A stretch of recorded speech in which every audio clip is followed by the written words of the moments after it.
Christianity 102 என்னுடைய thoughts and நீங்கள் என்ன எக்ஸ்பெக்ட் பண்ணலாம் அப்படின்னு சொல்கிறேன்.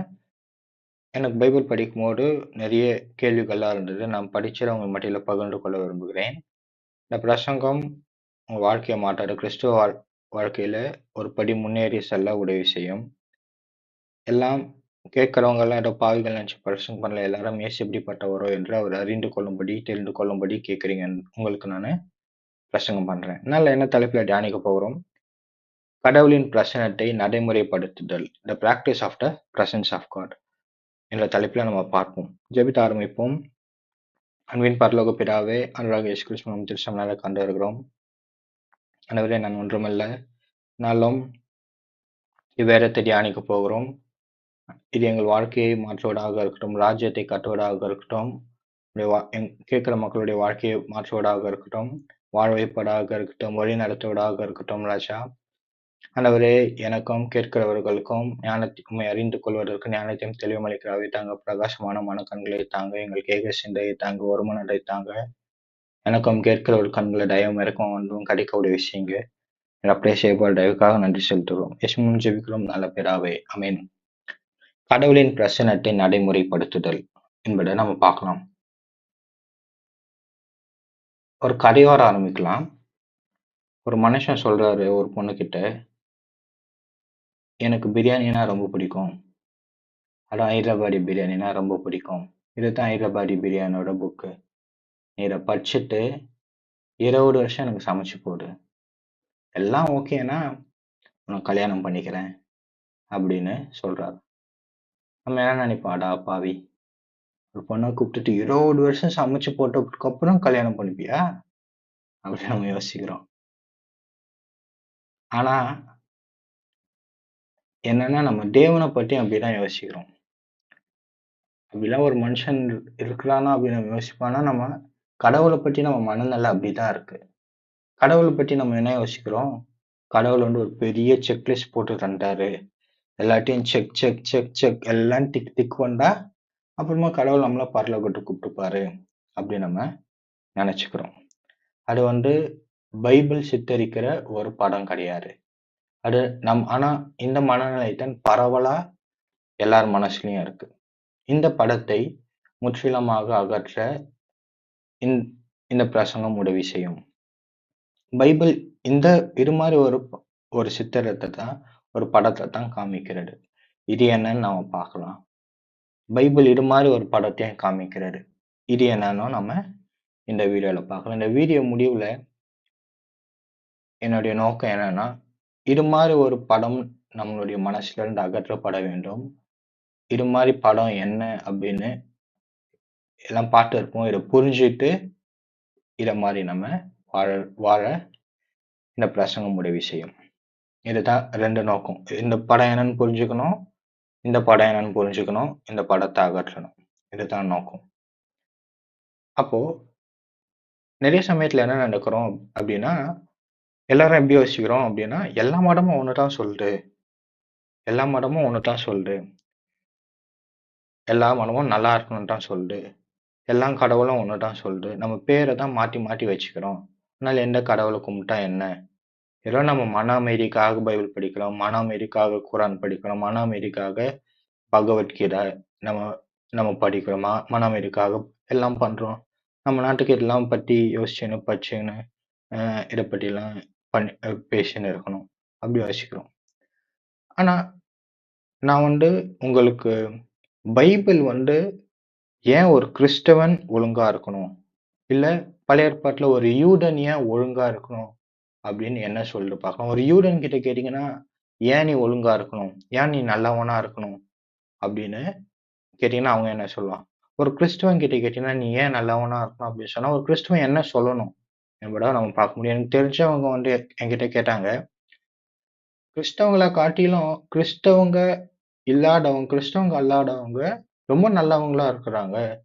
அப்ப நம்ம நல்லவனா இருக்கிறதுக்கும் அவங்க நல்லவனா இருக்கிறதுக்கும் என்ன வித்தியாசம் என்ன கேக்குறாங்க. கிறிஸ்தவனை காட்டிலும் கிறிஸ்தவங்க இல்லாதவங்க ரொம்ப நல்லவனா இருக்கிறாங்க. அப்போ ஒரு கிறிஸ்தவன் நல்லவனா இருக்கிறதும் கிறிஸ்தவன் அல்லாதவன் நல்லா இருக்கிறதுக்கும் என்ன வித்தியாசம் அப்படின்னு எல்லாருக்கும் அந்த மாதிரி கேள்வி இருக்கும். ஸோ அப்போ நம்ம என்ன பண்ண போறோம்? பழைய ஏற்பாட்டுல ஒரு யூதன் ஏன் நல்லவனா இருக்கணும் என்பதை பார்க்க போறோம். புதிய ஏற்பாட்டுல ஒரு கிறிஸ்தவன் ஏன் நல்லவனா இருக்கணும் அப்படின்னு நம்ம பார்க்க போறோம். இப்போ ஓல்ட் டெஸ்டமெண்ட் எத்திக்ஸ். ஒரு யூதன் கிட்ட கேட்டீங்கன்னா, நீ ஏன் நல்லவனா இருக்கிற? ஏன் ஒழுக்கமா இருக்க? அப்படின்னு கேட்டீங்கன்னா, ஒரு யூதன் என்ன வசனத்தை காமிப்பான் என்பதை நம்ம பார்க்கலாம்.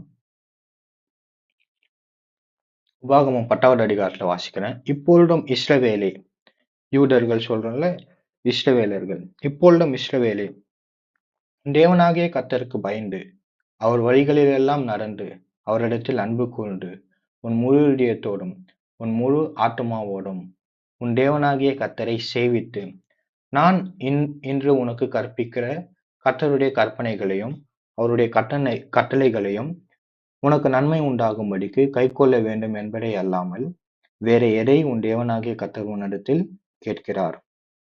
பட் சில பேர் யோசிக்கலாம், லிஸ்ட் இப்பதான் லிஸ்டில் இல்லைன்னு சொன்ன இவ்வளவு பெரிய லிஸ்டா? கர்த்தருக்கு பயந்து அவர் வழிகளில் நடந்து அன்பு கூர்ந்து முழு இதயத்தோடும் ஆத்மாவோடும் அவரை சேவித்து அவருடைய கற்பனைகளையும் கட்டளைகளையும் உனக்கு நன்மை உண்டாகும்படிக்கு கைக்கொள்ள வேண்டும் என்பதே அல்லாமல் வேற எதை உன் தேவனாகிய கர்த்தர் உன்னிடத்தில் கேட்கிறார். அப்படி இவ்வளவு பெரிய லிஸ்டா? ஆனா அடுத்த வருஷம் சொல்லிட்டு, இதோ வானங்களும் வானாடி வானங்களும் பூமியும் அதிலுள்ள யாவும் உன் தேவனாகிய கர்த்தருடையவைகள். என்னது? வானங்களும் வானாடி வானங்களும் பூமியும் அதிலுள்ள யாவும் உன் தேவனாகிய கர்த்தருடையவைகள். ஆனாலும் கர்த்தர் உன் பிதாக்கள் மேல் அன்பு கூரும் பொருட்டு அவர்களிடத்தில் பிரியம் வைத்து அவர்களுக்கு பின் அவருடைய சந்ததியாகிய உங்களை இந்நாளில் இருக்கிறபடியே சகல ஜனங்களிலும் தமக்கென்று தெரிந்து கொண்டார். ஆகையால் நீங்கள் இனி உங்கள் பிடரிகளை கடினப்படுத்தாமல் உங்கள் இருதயத்தின் நுனித்தோலை விருத்த சேதனம் பண்ணுங்கள். இப்போ இந்த வசனத்துல என்ன வாசிக்கணும் அப்படின்னா, கடவுள் ஏதோ ஒரு லிஸ்ட் போட்டு இதை அப்படியே நீ கை கொள்ளு அப்படின்னு சொல்லிட்டு தந்து எல்லாம் செஞ்சினா ஓகே, நான் உன்னை பரலோகத்துக்கு கூப்பிட்டு போறேன் அப்படி பைபிள் சொல்லல. பைபிள் என்ன சொல்லுது அப்படின்னா, கடவுள் வானங்களும் வானாடி வானங்களும் பூமியும் அப்படின்னு உள்ள யாவும் தேவனாகிய கர்த்தருடையவைகள். அவ்வளவு பெரிய தேவன் என்ன பண்றாரு? கடவுளுக்கு எல்லாம் சொந்தமா இருந்தாலும் அவர் என்ன பண்றாரு? உங்கள் பிதாக்கள் மேல் அன்பு கூற பொருட்டு அவரிடத்தில் பிரியம் வைத்து, பெரிய தேவன், அவ்வளவு மகிமையான தேவன், எல்லாத்தையும் உடைய தேவன் ஒரு சின்ன தேசம், கொஞ்சமா இருந்த ஜனங்களை அவரிடத்துல அன்பு வைத்தார், அவரிடத்துல பிரியம் வைத்தார். அப்புறம் அவருடைய சந்ததியாகிய உங்களிடத்துல அன்பு வைத்தார், உங்களை தெரிந்து கொண்டார். உலகத்துல எவ்வளவு ஜனம் இருக்கு, எல்லா ஜனத்தையும் விட்டு உங்க மேல அன்பு வைத்தார். அப்ப என்ன சொல்ற அப்படின்னா, நீ அன்பு கூறணும், தேவனை சேவிக்கணும், அவரிடத்துல அன்பு கூறணும், அவர் பயந்து அவர் வழிகள்லாம் நடக்கணும். ஏன் நடக்கணும்? ஏன்னா அவர் முந்தி உங்களிடத்துல அன்பு வைத்தார். அவர் பெரிய தேவன், மகிமையான தேவன், மகத்துவமான தேவன். ஆனாலும் அவ்வளவு பெரிய தேவன் என்ன பண்றாரு? ஒரு சின்ன ஜனங்கள், அடிமைகளை நேசித்தார், அடிமைகளிடத்தில் அன்பு கூர்ந்தார். அதனால நீங்க என்ன பண்ணணும்? அவரிடத்துல அன்பு வைக்கணும். அப்புறம் அடுத்த பகுதி இப்படியே சொல்லிட்டு, உங்கள் தேவனாகிய கர்த்தர் தேவாதி தேவனும் கர்த்தாதி கர்த்தரும் மகத்துவமும் வல்லமையும் பயங்கரமான தேவனாய் இருக்கிறார். அவர் பட்சபாதம் பண்ணுகிறவரும் அல்ல, பரிதானம் வாங்குறவரும் அல்ல. அவர் திக்கற்ற பிள்ளைகளுக்கும் விதவைகளுக்கும் நியாயம் செய்கிறவரும் அந்நியன் மேல் அன்பு வைத்து அவனுக்கு அன்னவஸ்திரம் கொடுக்கிறவருமாய் இருக்கிறார். நீங்கள் எகிப்து தேசத்தில் அந்நியராய் இருந்தபடியால் அந்நியரை நேசிப்பீர்களாக. இந்த பகுதியில பார்க்கும்போது என்ன சொல்லிட்டு, தேவனாகிய கர்த்தர் எப்படி இருக்கிறாரு? தேவாதி தேவனும் கர்த்தாதி கர்த்தரும் மகத்துவமும் வல்லமையும் பயங்கரமான தேவனா இருக்கிறார். மகத்துவமும் வல்லமையும் பயங்கரமான தேவன் என்ன பண்றாரு? அவர் எப்படிப்பட்ட தேவனு? அவ்வளவு பெரிய தேவன், மகத்துவமான தேவன் எல்லாம் சொல்லிட்டு என்ன சொல்றாரு? ஆனா அவர் இப்படியா இருக்கிறாரு? பட்சபாதம் பண்ணுகிறவர் அல்ல, பரிதானம் வாங்குறவர் அல்ல. அவர் திக்கற்ற பிள்ளைகளுக்கும் விதவைகளுக்கும் நியாயம் செய்கிறவர். அந்நியன் மேல் அன்பு வைத்து அவனுக்கு அன்னவஸ்திரம் கொடுக்கிறவருமாய் இருக்கிறார். மாத்திரம் இல்ல, அவ்வளவு பெரிய தேவனு, நீங்க எகிப்துல அந்நியரா இருந்தீங்க, என்ன சொல்ல போனா அடிமைகளா இருந்தீங்க. அவர் எப்படியா இருக்கிறாரு? அது மாதிரி ஆள, அடிமைகளை அந்நியரை நேசிக்கிறவரா இருக்கிறார். உன் தேவனாகிய கர்த்தருக்கு பயந்து அவரை சேவித்து அவரை பற்றிக் கொண்டிருந்து அவருடைய நாமத்தைக் கொண்டு ஆணையிடுவாயாக. அவரே உன் புகழ்ச்சி. உன் கண் கண்ட இந்த பெரிய பயங்கரமான காரியங்களை உன்னிடத்தில் செய்த உன் தேவன் அவரே. உன் பிதாக்கள் 70 பேராய் எகிப்துக்குப் போனார்கள். இப்பொழுதோ உன் தேவனாகிய கர்த்தர் உன்னை திரட்சியிலே வானத்தின் நட்சத்திரங்களைப் போல் ஆக்கினார். அப்போ இந்த வசனம்லாம் பார்க்கும்போது என்ன சொல்லுது அப்படின்னா, இந்த வசனம் கடவுள் எவ்வளவு பெரிய தேவன் சொல்லுது. வானங்களும் வானாதி வானங்களும் பூமியும் அதிலுள்ள யாவும் தேவனாகிய கர்த்தருடையவைகள். ஆனாலும் அவர் என்ன பண்றாரு, இந்த 70 பேரா எகிப்துக்கு போன கொஞ்சம் ஜனங்கள் மேல் அன்பு கூர்ந்தார். பூமியில எவ்வளவு ஜாதிகள் இருக்கு, எவ்வளவு ஜனங்கள் இருக்கு, எல்லாத்தையும் விட்டுட்டு கொஞ்சம் ஜனங்களை, ரொம்ப சொற்பமான ஜனங்கள் மேல் அன்பு கூர்ந்தார். அப்போ ஒரு யூதன் கிட்ட கேட்டீங்கன்னா, நீ ஏன் கடவுளிடத்துல அன்பு கூர்ற அப்படின்னு கேட்டா அவன் இந்த வசனத்தை சொல்லுவான். என்ன சொல்லுவான்? ஒரு யூதன் கிட்ட கேட்டீங்கன்னா, ஏன் நான் கடவுள்கிட்ட அன்பு கூர்றேன், ஏன் நான் கடவுள்கிட்ட அன்பு கூர்றேன் அப்படின்னா, நாங்க கடவுள் எங்களை தெரிந்து கொள்ளும்போது நாங்க ரொம்ப பெரிய ஜனங்கள் கிடையாது. நாங்க ரொம்ப சொற்பமான ஜனங்கள். நாங்க ரொம்ப அடிமைகளாக இருந்தோம். கடவுள் எங்கள்கிட்ட அன்பு கூர்ந்தார். அவர் அன்பு கூர்ந்ததுனால நாங்க அவரிடத்துல அன்பு கூர்றோம். அவருடைய கற்பனைகளையும், அவர் கட்டளைகளையும் நாங்க என்ன பண்றோம்? கைக்கொள்றோம் அப்படி சொல்லுவாங்க. சரி, ஏன் பிறனிடத்துல அன்பு கூர்ற? ஏன்னா கடவுள் சொல்லுவாங்க, ஏன் அடிமைகளை உன்னோட கீழா இருக்கிறவங்க கிட்ட ஏன் அன்பு கூர்ற? அப்படின்னு கேட்டா, ஒரு யூதர்கள் என்ன சொல்லுவாங்க அப்படின்னா, நாங்களே எகிப்துல அடிமைகளா இருந்தோம். எங்க கடவுள் எது மாதிரி கடவுள் அப்படின்னா, அந்நியரை நேசிக்கிற கடவுள். என் கடவுள் பெரிய கடவுள். கர்த்தாதி கர்த்தர் மகத்துவமும் வல்லமையும் பயங்கரமான தேவன். ஆனா அவர் என்ன கிடையாது, பட்சபாதம் பண்ணுகிறவர் கிடையாது, பரிதானம் வாங்குறவர் கிடையாது. அவர் திக்கற்ற அவர் திக்கற்ற பிள்ளைகளுக்கு விடவைகளுக்கு நியாயம் செய்கிற தேவன் அப்படி சொல்லுவாங்க. இன்னொரு வசனம் நல்லா கிளியரா சொல்லுது. உன்னிடத்தில் வாசமாயிருக்கிற அந்நியனை சுதேசி போல் எண்ணி நீங்கள் உங்களில் அன்பு கூறுகிறது போல அவனிலும் அன்பு கூறுவீர்களாக. நீங்களும் எகிப்து தேசத்தில் அந்நியராய் இருந்தீர்களே. நான் உங்கள் தேவனாகிய கர்த்தர். என்ன பண்ணும்? உன்னிடத்துல இருக்கிற அந்நியன் என்ன பண்ணணும்? சுதேசி போல் எண்ணி நீங்கள் உங்களில் அன்பு கூறுகிறது போல அவனிலும் அன்பு கூறுவீர்களாக. ஏதோ சும்மா நட்பு வச்சுக்கோங்க, ஏதோ ஹாய் சொல்லுங்க அப்படி சொல்ல, அவனிடத்துல அன்பு கூறணும்னு சொல்லுது. ஏன்? ஏன்னா நீங்களே எகிப்துல அடிமையா இருந்த நான் உங்கள் தேவனாகிய கர்த்தர். உன் கர்த்தர் நான் எப்படிப்பட்ட கர்த்தரு? அந்நியனை நேசிக்கிற கடவுள், அடிமைகளை நேசிக்கிற கடவுள். நீ இப்போ உனக்கு ஒரு தேசம் இருக்கு, நீ சுதந்திரமா இருக்க, சுதேசியா இருக்கன்னா நீ எப்படி இந்த நிலைமைக்கு வந்த? என்னால வந்த. நான் எது மாதிரி கடவுள்? அந்நியனை நேசிக்கிற கடவுள். அடிமைகளின் பெருமூச்சை கேட்கிற கடவுள். இதுதான் ஓல்டு டெஸ்டமெண்ட் எத்திக்ஸ். ஒரு யூதன் கிட்ட கேட்டீங்கன்னா, நீ ஏன் நல்லவனா இருக்க? ஏன் கடவுள் கிட்ட அன்பு கூர்றன்னா, கடவுள் என்கிட்ட அன்பு கூர்ந்தார். நாங்கள் கொஞ்சமா இருக்கும்போது அன்பு கூர்ந்தார். அதனால நாங்க கடவுள் அன்பு கூர்றோம், அவரை நேசிக்கிறோம்னு சொல்லுவாங்க. ஏன் பெரும் மனுஷன் கிட்ட உன்னோட கீழ இருக்கிறவங்க கிட்ட ஏன் அன்பு கூர்ற? ஏன்னா நாங்களே கீழ இருந்தோம். நாங்களே அடிமைகளா இருந்தோம். எங்கள் பெருமூச்சை கேட்டு எங்களுக்கு விடுதலை தந்து, எங்களுக்கு பாலும் தேனும் ஓடுகிற ஒரு தேசத்தை தந்தவர் கடவுள். எங்க கடவுள் அது மாரி. அதனால நாங்களும் அது மாதிரி இருக்கணும். இது ஒரு யூதன் கிட்ட கேட்டீங்கன்னா, ஏன் தேவனிடத்துல அன்பு கூற, ஏன் மனுஷன் கிட்ட அன்பு கூறன்னு கேட்டீங்கன்னா, அவன் என்ன சொல்லுவான்? என் கடவுள் அது மாதிரி. நான் உங்கள் தேவனாகிய கர்த்தர் அப்படி சொல்லுவான். இந்த உபாகமம் 10வது அதிகாரத்துல மாதிரியே இன்னொரு வசனமா இருக்கு. இந்த வசனம் சொல்லுது, மனுஷனே நன்மை இன்னதென்று அவர் உனக்கு அறிவித்திருக்கிறார். நியாயம் செய்து இரக்கத்தை சிநேகித்து உன் தேவனுக்கு முன்பாக மனத்தாழ்மையை நடப்பதை அல்லாமல் வேறு எண்ணத்தை கர்த்தர் உன்னிடத்தில் கேட்கிறார்.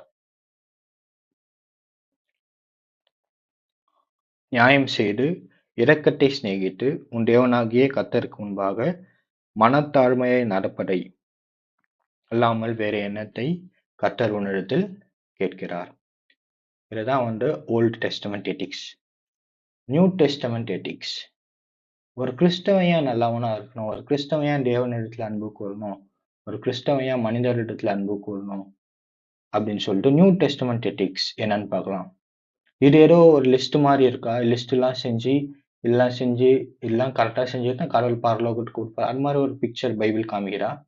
என்ன சொல்லிட்டு பார்க்கலாம். பிலிப்பியர் 2வது அதிகாரத்துல வாசிக்கிறோம். "ஒன்றையும் வாடினாலாவது, வீண் பெருமையினாலாவது செய்யாமல், மனத்தாழ்மையினாலே ஒருவரை ஒருவர் தங்களிலும் மேன்மை உள்ளவர்களாக எண்ணக் கடவீர்கள். அவனவன் தனக்கானவைகள் அல்ல, பிறனுக்கானவைகளையும் நோக்குவானாக. கிறிஸ்து இயேசுவில் இருந்த சிந்தையே உங்களில் இருக்கக் கடவது. அவர் தேவனுடைய ரூபமாய் இருந்தும், தேவனுக்கு சமமாய் இருப்பதை கொள்ளையாடின பொருளாய் எண்ணாமல், தம்மைத் தாமே வெறுமையாக்கி, அடிமையின் ரூபம் எடுத்து மனுஷ சாயலானார். அவர் மனுஷ ரூபமாய் காணப்பட்டு மரண பரியந்தம், அதாவது சிலுவையின் மரண பரியந்தம் கீழ்ப்படிந்தவராகி தம்மைத் தாமே தாழ்த்தினார். ஆதலால் தேவன் எல்லாவற்றுக்கும் மேலாக அவரை உயர்த்தி. என்ன சொல்லுது? கிறிஸ்து இயேசுவில் இருந்த சிந்தையே உங்களில் இருக்க கடவுள். அதுனா சிந்தை கிறிஸ்து இயேசுவில் இருந்த சிந்தை. சில பேர் யோசிப்போம். நம்மளாம் யோசிக்கிறோம்ல. ஈலான் மஸ்க் எப்படி யோசிக்கிறாருன்னு தெரிஞ்சா, நான் ஈலான் மஸ்க் மாரி ஆயிடுவேன். ட்ரம்ப் எப்படி யோசிக்கிறாருன்னு தெரிஞ்சா, நான் ட்ரம்ப் மாரி ஆயிடுவேன். அது மாரி யோசிக்கிறோம். அப்புறம் ஒரு ஒரு நபர் எப்படி யோசிக்கிறாரு தெரிஞ்சா, அப்போ இயேசு எப்படி யோசிக்கிறார்? இயேசுவோட சிந்தை தெரிஞ்சா நம்ம இயேசு மாரி மாறிடலாம்ல. வாவ்! இப்போ பைபிள் கிறிஸ்துவின் சிந்தையை நமக்கு சொல்லித் தருது. கடவுள் எப்படி யோசிக்கிறார்? கடவுளின் சிந்தை, தெய்வீக சிந்தை என்னன்னு பைபிள் நமக்கு காமிக்கிறார். அதுனா தெய்வீக சிந்தை. அதுனாது அது என்னன்னா சொல்லுது. அவனவன் தனக்கானவைகள் அல்ல, பிறனுக்கானவைகளையும் நோக்குவானாக. ஒருவரையொருவர் தங்களிலும் மேன்மை உள்ளவர்களாக எண்ணக் கடவீர்கள். என்ன பண்ணணும்? கிறிஸ்துவின் சிந்தை என்னது? கிறிஸ்து என்ன பண்ணாரு? தேவனுடைய ரூபமாய் இருந்தார். தேவனுக்கு சமமாய் இருப்பதை கொள்ளையாடின பொருளை எண்ணாமல். எப்படி நம்ம உபாகமம் 10ல வாசிச்சோம். தேவாதி தேவனும், கர்த்தாதி கர்த்தரும். அது மாதிரி பெரிய தேவன். அவர் என்ன பண்றாரு? அவ்வளவு பெரிய தேவன் என்ன பண்றாரு? தம்மை தாமே வெறுமையாக்குறார். அடிமையின் ரூபம் எடுத்து மனுஷ சாயல் ஆகுறார். மனுஷ ரூபமாய் காணப்பட்ட மரண பரியந்தம், சிலுவையின் மரண பரியந்தம் கீழ்ப்படிந்தவராகி தம்மை தாமே கீழ்ப்படிந்தவராகி தம்மை இந்த வார்த்தை ரொம்ப முக்கியம். கீழ்ப்படிந்தவராகி தாழ்த்தினார். ஆதலால் தேவன் எல்லாவற்றுக்கும் மேலாக அவரை உயர்த்தி. இதுதான் கிறிஸ்துவின் சிந்தை. இப்ப நம்ம கடவுளே எப்படிப்பட்ட கடவுள்? ஒரு கிறிஸ்தவன் கிட்ட கேட்டா இதான் நியூ டெஸ்டமென்ட் எத்திக்ஸ். ஒரு கிறிஸ்தவன் கிட்ட கேட்டீங்கன்னா, "நீ ஏன் நல்லவனா இருக்கிற? ஏன் கீழ்ப்படிந்து உன்னை தாழ்த்துற? எதனால?"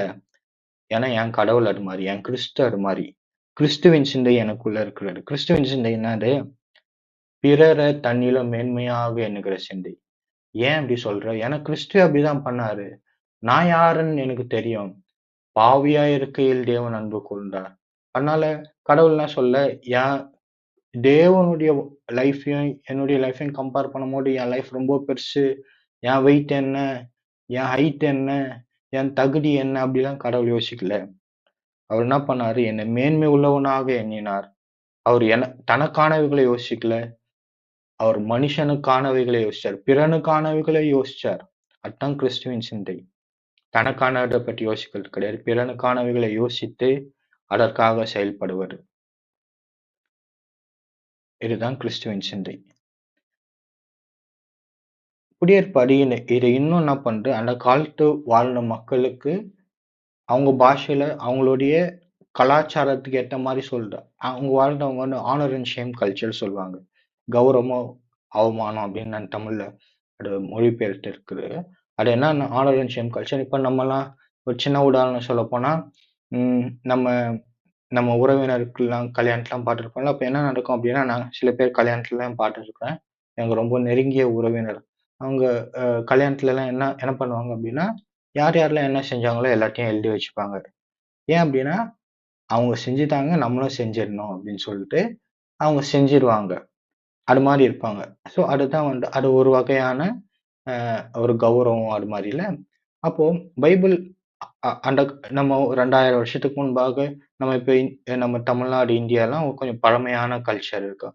ஸோ அப்ப அதே மாரி தான் இந்த இஸ்ரவேல் ஜனங்களுக்கும் அந்த பழமையான அந்த ஆனர் அண்ட் ஷேம் கல்ச்சர் இருந்தது. அப்ப அவங்களுக்கு பைபிள்ல அவங்க மொழியில சொல்லும்போது இப்படி சொல்றது என்னன்னா, அவர் முந்தி நம்மிடத்தில் அன்பு கூர்ந்தபடியால் நாமும் அவரிடத்தில் அன்பு கூர்றோம். அப்ப கடவுள்கிட்ட ஏதோ ஒரு லிஸ்ட் செஞ்சுட்டு அவர் எல்லாத்தையும் டிக் டிக் பண்ண பரலோகத்துக்கு கொண்டு போவோம். அந்த பிக்சர் காமிக்கல. என்ன சொல்றேன்? தேவன் என்ன பண்ணார்? முந்தி நம்மிடத்தில் அன்பு கூர்ந்தார். அதனால நாமும் அவரிடத்துல அன்பு கூர்றோம் சொல்றேன். தேவனிடத்தில் அன்பு கூறுகிறவன் தன் சகோதரனிடத்திலும் அன்பு கூற வேண்டும் என்கிற இந்த கற்பனையை அவராலே பெற்றிருக்கிறோம். தேவன் இவ்விதமாய் நம்மிடத்தில் அன்பு கொண்டிருக்க, நாமும் ஒருவரிடத்தில் ஒருவர் அன்பு கூற கடனாளிகளாய் இருக்கிறோம். என்ன சொல்றது? கடவுள் நம்மிடத்துல முந்தி அன்பு கொண்டிருக்கிறார். அதனால நாம என்ன பண்ணோம்? அவரிடத்துல அன்பு கூர்றோம். தேவன் இவ்விதமாய் நம்மிடத்தில் அன்பு கொண்டு இருக்க நாமும் என்ன பண்ணோம்? ஒருவரிடத்தில் ஒருவர் அன்பு வைக்க கடனாளிகளா இருக்கிறோம். தேவன் செஞ்சுட்டார், நம்ம செஞ்சிடணும் அப்படின்னு அந்த கலாச்சாரத்துக்கு ஏத்த மாதிரி இந்த வசனம் சொல்லுது. அப்புறமா இன்னொரு ஐடியாவும் இருக்கு. அது என்ன அப்படின்னா ஃபேமிலி அண்ட் ஹவுஸ் ஹோல்ட் அப்படின்னு சொல்றாங்க. தேவன் நம் தேவனுக்கு பிள்ளைகளா இருக்கோம். தேவன் நமக்கு பிதாவா இருக்கிறார். அப்போ இந்த இந்த வசனம் என்ன சொல்றது அப்படின்னா, நீங்கள் முன்னே உங்கள் அறியாமையினால் கொண்டிருந்த இச்சைகளின்படி இனி நடவாமல் கீழ்ப்படுகிற பிள்ளைகளா இருந்து இயேசு கீழ்ப்படிந்து தம்மை தாமே தாழ்த்தி அது மாதிரி கீழ்ப்படுகிற பிள்ளைகளா இருந்து உங்களை அழைத்தவர் பரிசுத்தராய் இருக்கிறது போல நீங்களும் உங்கள் நடக்கை எல்லாவற்றிலும் பரிசுத்தராய் இருங்கள். நான் பரிசுத்தர் ஆகையால் நீங்களும் பரிசுத்தராய் இருங்கள் என்று எழுதியிருக்கிறது. அன்றியும் பட்சப்பாடாம் இல்லாமல் அவனுடைய கிரியைகளின்படி நியாயம் தீர்க்கிறவரை நீங்கள் பிதாவாக தொழுது கொண்டு வருகிறபடியால் இங்கே பரதேசிகளாய் சஞ்சலிக்கும் அளவும் பயத்துடனே நடந்து கொள்ளுங்கள். இப்ப இந்த வசனம் என்ன சொல்லுது அப்படின்னா, நம்ம பயத்தோட நடந்து கொள்ளணும். பட்சபாடம் இல்லாமல் நம்ம வாசிக்கிறோம். அவ்வளவு பெரிய தேவன் பட்சபாடம் பண்ணுகிறவர் அல்ல, பரிதானம் வாங்குறவர் அல்ல. அந்த வசனத்தெல்லாம் நம்ம அந்த மொழிகள்லாம் வருது பாருங்க. அப்போ என்ன கிரியைகளின்படி நியாயம் தீர்க்கிறவரை பிதாவாக தொழுது கொள்கிறவர். அவனவனுடைய கிரியைகளின்படி நியாயம் தீர்க்கிறவர். அழைத்தவர் பரிசுத்தர் இருக்கிறபடியால் நீங்களும் பரிசுத்தவர் பரிசுத்தமாய் இருங்கள். அப்போ அப்போ புதிய ஏற்பாடு நமக்கு என்ன மாதிரி படத்தை காமிக்குது? அவர் நம்ம இடத்துல முந்தி அன்பு கூர்ந்தார். அதனால நம்ம அன்பு கூறணும். நம்ம அவர் பிள்ளைகளா இருக்கோம். நம்ம பிதா எது மாதிரி பிதா? பரிசுத்தமான பிதா. அவர் பூரண சர்க்குணரா இருக்கிறோம். அதனால நம்மளும் நம்ம நடக்கைகள் எல்லாவற்றிலும் பரிசுத்தமா இருக்கணும் அப்படின்னு சொல்லிட்டு அவர் நம்ம இடத்துல முந்தி அன்பு கூர்ந்து இருக்கிறார் அப்படின்னு சொல்லிட்டு அதான் கிறிஸ்துவின் சிந்தை. தன்னை பற்றி யோசிக்கிறது கிடையாது, பிறனுக்கானவைகளை யோசிக்கிறது. அப்ப ஏன் ஒரு கிறிஸ்தவன் நல்லவனா இருக்கணும்? ஏன் ஒரு கிறிஸ்தவன் தேவனிடத்துல அன்பு கூறணும்? ஏன் பிறனிடத்துல அன்பு கூறணும்? ஏன்? ஏன்னா என் கிறிஸ்தவர் மாதிரி. அப்போ ஒரு கிறிஸ்தவன் கிட்ட கேட்டீங்கன்னா, ஏன் நீ நல்லவனா இருக்கிற அப்படின்னு கேட்டீங்கன்னா, ஒரு கிறிஸ்தவனாலையும் யூதனாலையும் என்ன என்ன சொல்லுவாங்க? ஏன்னா என் கடவுள் அது மாதிரி. என் கடவுள் எப்படிப்பட்ட கடவுள்? அவர் என்னிடத்துல முந்தி அன்பு கூர்ந்த கடவுள். என் கடவுள் எப்படிப்பட்ட கடவுள்? அவர் திக்கற்ற பிள்ளைகளுக்கும் அநாடிகளுக்கும் அவர்கள் மேல் அன்பு வைக்கிற கடவுள் அப்படி சொல்லுவாங்க. இது வரைக்கும் என்ன பார்த்திருக்கிறோம் அப்படின்னா, ஏன் ஒரு கிறிஸ்தவன் நல்லவனா இருக்கணும் என்பதை குறித்து நம்ம பார்த்திருக்கிறோம். அது எது மாதிரி கிடையாது அப்படின்னா, அது ஏதோ ஒரு கடவுள் ஒரு செக்லிஸ்ட் போட்டுன்ட்டு இதெல்லாம் செஞ்சு நான் பரலோகத்துக்கு கூப்பிட்டுன்னு போவோம் அப்படி கிடையாது. அது என்ன மாதிரி ஒரு படம் காமினா, அவர் ஏற்கனவே முந்தி நம்ம இடத்துல அன்பு கூர்ந்திருக்கிறார். அவர் நம் பிதாவாக இருக்கிறார். அதனால அவர் நம்ம கடவுள் அது மாதிரி இருக்கிறதுனால நாமளும் பிறரிடத்துல அன்பு கூர்றோம். நாமும் தேவனிடத்துல அன்பு கூறுகிறோம். அவர் முந்தி அன்பு கூர்ந்திருக்கிறார். அதனால நம்ம அவரிடத்துல அன்பு கூறுகிறோம். இது ஒரு என்ன சொல்றது? ஒரு டிஃப்ரெண்ட் பிக்சரை நமக்கு காமிக்கிறார். அவரிடத்துல அவ்வளவு அன்பு கூர்ந்திருக்கிறார். நம்ம மறுபடியும் அவரிடத்துல அன்பு கூறுகிறோம் அப்படின்னு ஒரு பிக்சர் காமிக்கிறாரு. அப்போ 2வது ஒரு கேள்வி வரும். அது என்ன கேள்வி அப்படின்னா, கடவுள் என் கூட இருந்தா என் வாழ்க்கைலாம் எப்படி இருக்கணும்? கடவுள் மட்டும் என் கூட இருந்தா என்னை கொண்டு எவ்வளவு அற்புதம் நடந்திருக்கணும்? நான் செய்வதெல்லாம் வாய்ச்சிருக்கவனாவா? கடவுள் என் கூட இருந்தா என் கை கொடுக்கிற கையா இருந்திருக்கணுமே. கடவுள் என் கூட இருந்தா நான் செய்வதெல்லாம் வாய்ட்டு இருக்கணுமே. நான் வருகையில ஆசீர்வதித்து இருக்கணும், போகையில ஆசீர்வதித்து இருக்கணுமே. என் வீட்லயும் ஆசீர்வதித்து இருக்கணும், வெளியிலும் ஆசீர்வதிக்கப்பட்டு இருக்கணுமே. என் மனைவி கனித்தரும் திராட்சை செடியா இருக்கணும். பிள்ளைகள் ஒலிவமர கன்றுகளை போல இருக்கணுமே. அப்படிலாம் நம்ம யோசிப்போம். ஆனா இந்த நாள்ல ஒரு முக்கியமான காரியத்தை குறித்து பார்க்க போறோம். அது என்ன உண்மை என்ற காரியத்துல நம்ம குறித்து பார்க்க போறோம். சிறிய காரியங்களில் உண்மை, தனிமையில் உண்மை, மனிதர்களிடத்தில் உண்மை, கடவுளிடம் உண்மை. கடவுள் நம்மோடு கூட இருந்தால் நம்ம உண்மையாக இருப்போம். நமக்கு இருக்கிறதில் நாம் உண்மையாக இருப்போம். கடவுள் நம்மோடு இருக்கிறாருன்னா பெரிய பெரிய பெரிய காரியம் எல்லாம் நடக்குது அப்படின்னு நம்ம யோசிக்க மாட்டோம். கடவுள் நம்மோடு இருந்தால் எப்படி நம்ம வாழ்வது? அது உண்மை. அது ரொம்ப முக்கியமா இருக்கும். 2வது போதும் அவருடைய கரத்துக்குள் அடங்கி இருப்போம். ஒரு தாழ்மையாக இருப்போம். நம்ம இயேசு கிறிஸ்து வாசிச்ச மாதிரி தாழ்மையாக இருப்போம், கீழ்ப்படிவோம். அத பத்தி நம்ம பார்க்க போறோம். உண்மை, தாழ்மை, உண்மை, தாழ்மை. இது இது வரும் பாருங்க. இத நம்ம பத்தி பார்க்கலாம். இதுதான் தேவனுடைய பிரசன்னத்தை நடைமுறைப்படுத்துதல். இத பத்தி பார்க்கலாம். முதலாவது யோசேப்பை குறித்து நம்ம பார்க்கலாம். யோசேப்பு மற்றும் அவரது உண்மை. அதை 39வது அதிகாரத்துல பார்க்கலாம். யோசேப்பு எகிப்துக்கு கொண்டு போகப்பட்டான். பார்வோனுடைய பிரதானியும் தலையாளிகளுக்கு அதிபதியுமாகிய போத்திபார் எனும் எகிப்து தேசத்தான் அவனை அவ்விடத்திற்கு கொண்டு வந்த இஸ்மவேலரிடத்தில் விலைக்கு வாங்கினான். கர்த்தர் யோசேப்போடு இருந்தார். அவன் காரிய சித்தி உள்ளவனானான். அவன் எகிப்தியன் ஆகிய தன் எஜமானுடைய வீட்டில் இருந்தான். கர்த்தர் அவனோடு இருக்கிறார் என்றும் அவன் செய்கிற யாவற்றையும் கர்த்தர் வாய்க்க பண்ணுகிறார் என்றும் அவன் எஜமான் கண்டு யோசேப்பின் இடத்தில் தயவு வைத்து அவனை தனக்கு ஊழியக்காரனும் தன் வீட்டுக்கு விசாரணைக்காரனுமாக்கி தனக்கு உண்டான யாவற்றையும் அவன் கையில் ஒப்புவித்தான். அவனை தன் வீட்டுக்கும் தனக்கு உண்டான எல்லாவற்றுக்கும் விசாரணைக்காரனும் ஆக்கினது முதற்கொண்டு கர்த்தர் யோசேப்பின் நிமித்தம் அந்த எகிப்தியன் வீட்டை ஆசீர்வதித்தார். வீட்டிலும் வெளியிலும் அவனுக்கு உண்டானவைகள் எல்லாவற்றிலும் கர்த்தருடைய ஆசீர்வாதம் இருந்தது.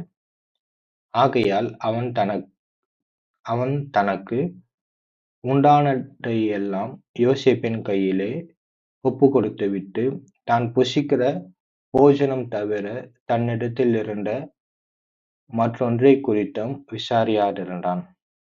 யோசேப்பு அழகான ரூபமும் சௌந்தரிய முகமும் உள்ளவனாயிருந்தான். சில நாள் சென்ற பின்பு அவனுடைய எஜமானின் மனைவி யோசேப்பின் மேல் கண் போட்டு என்னோடு சயனி என்றான்.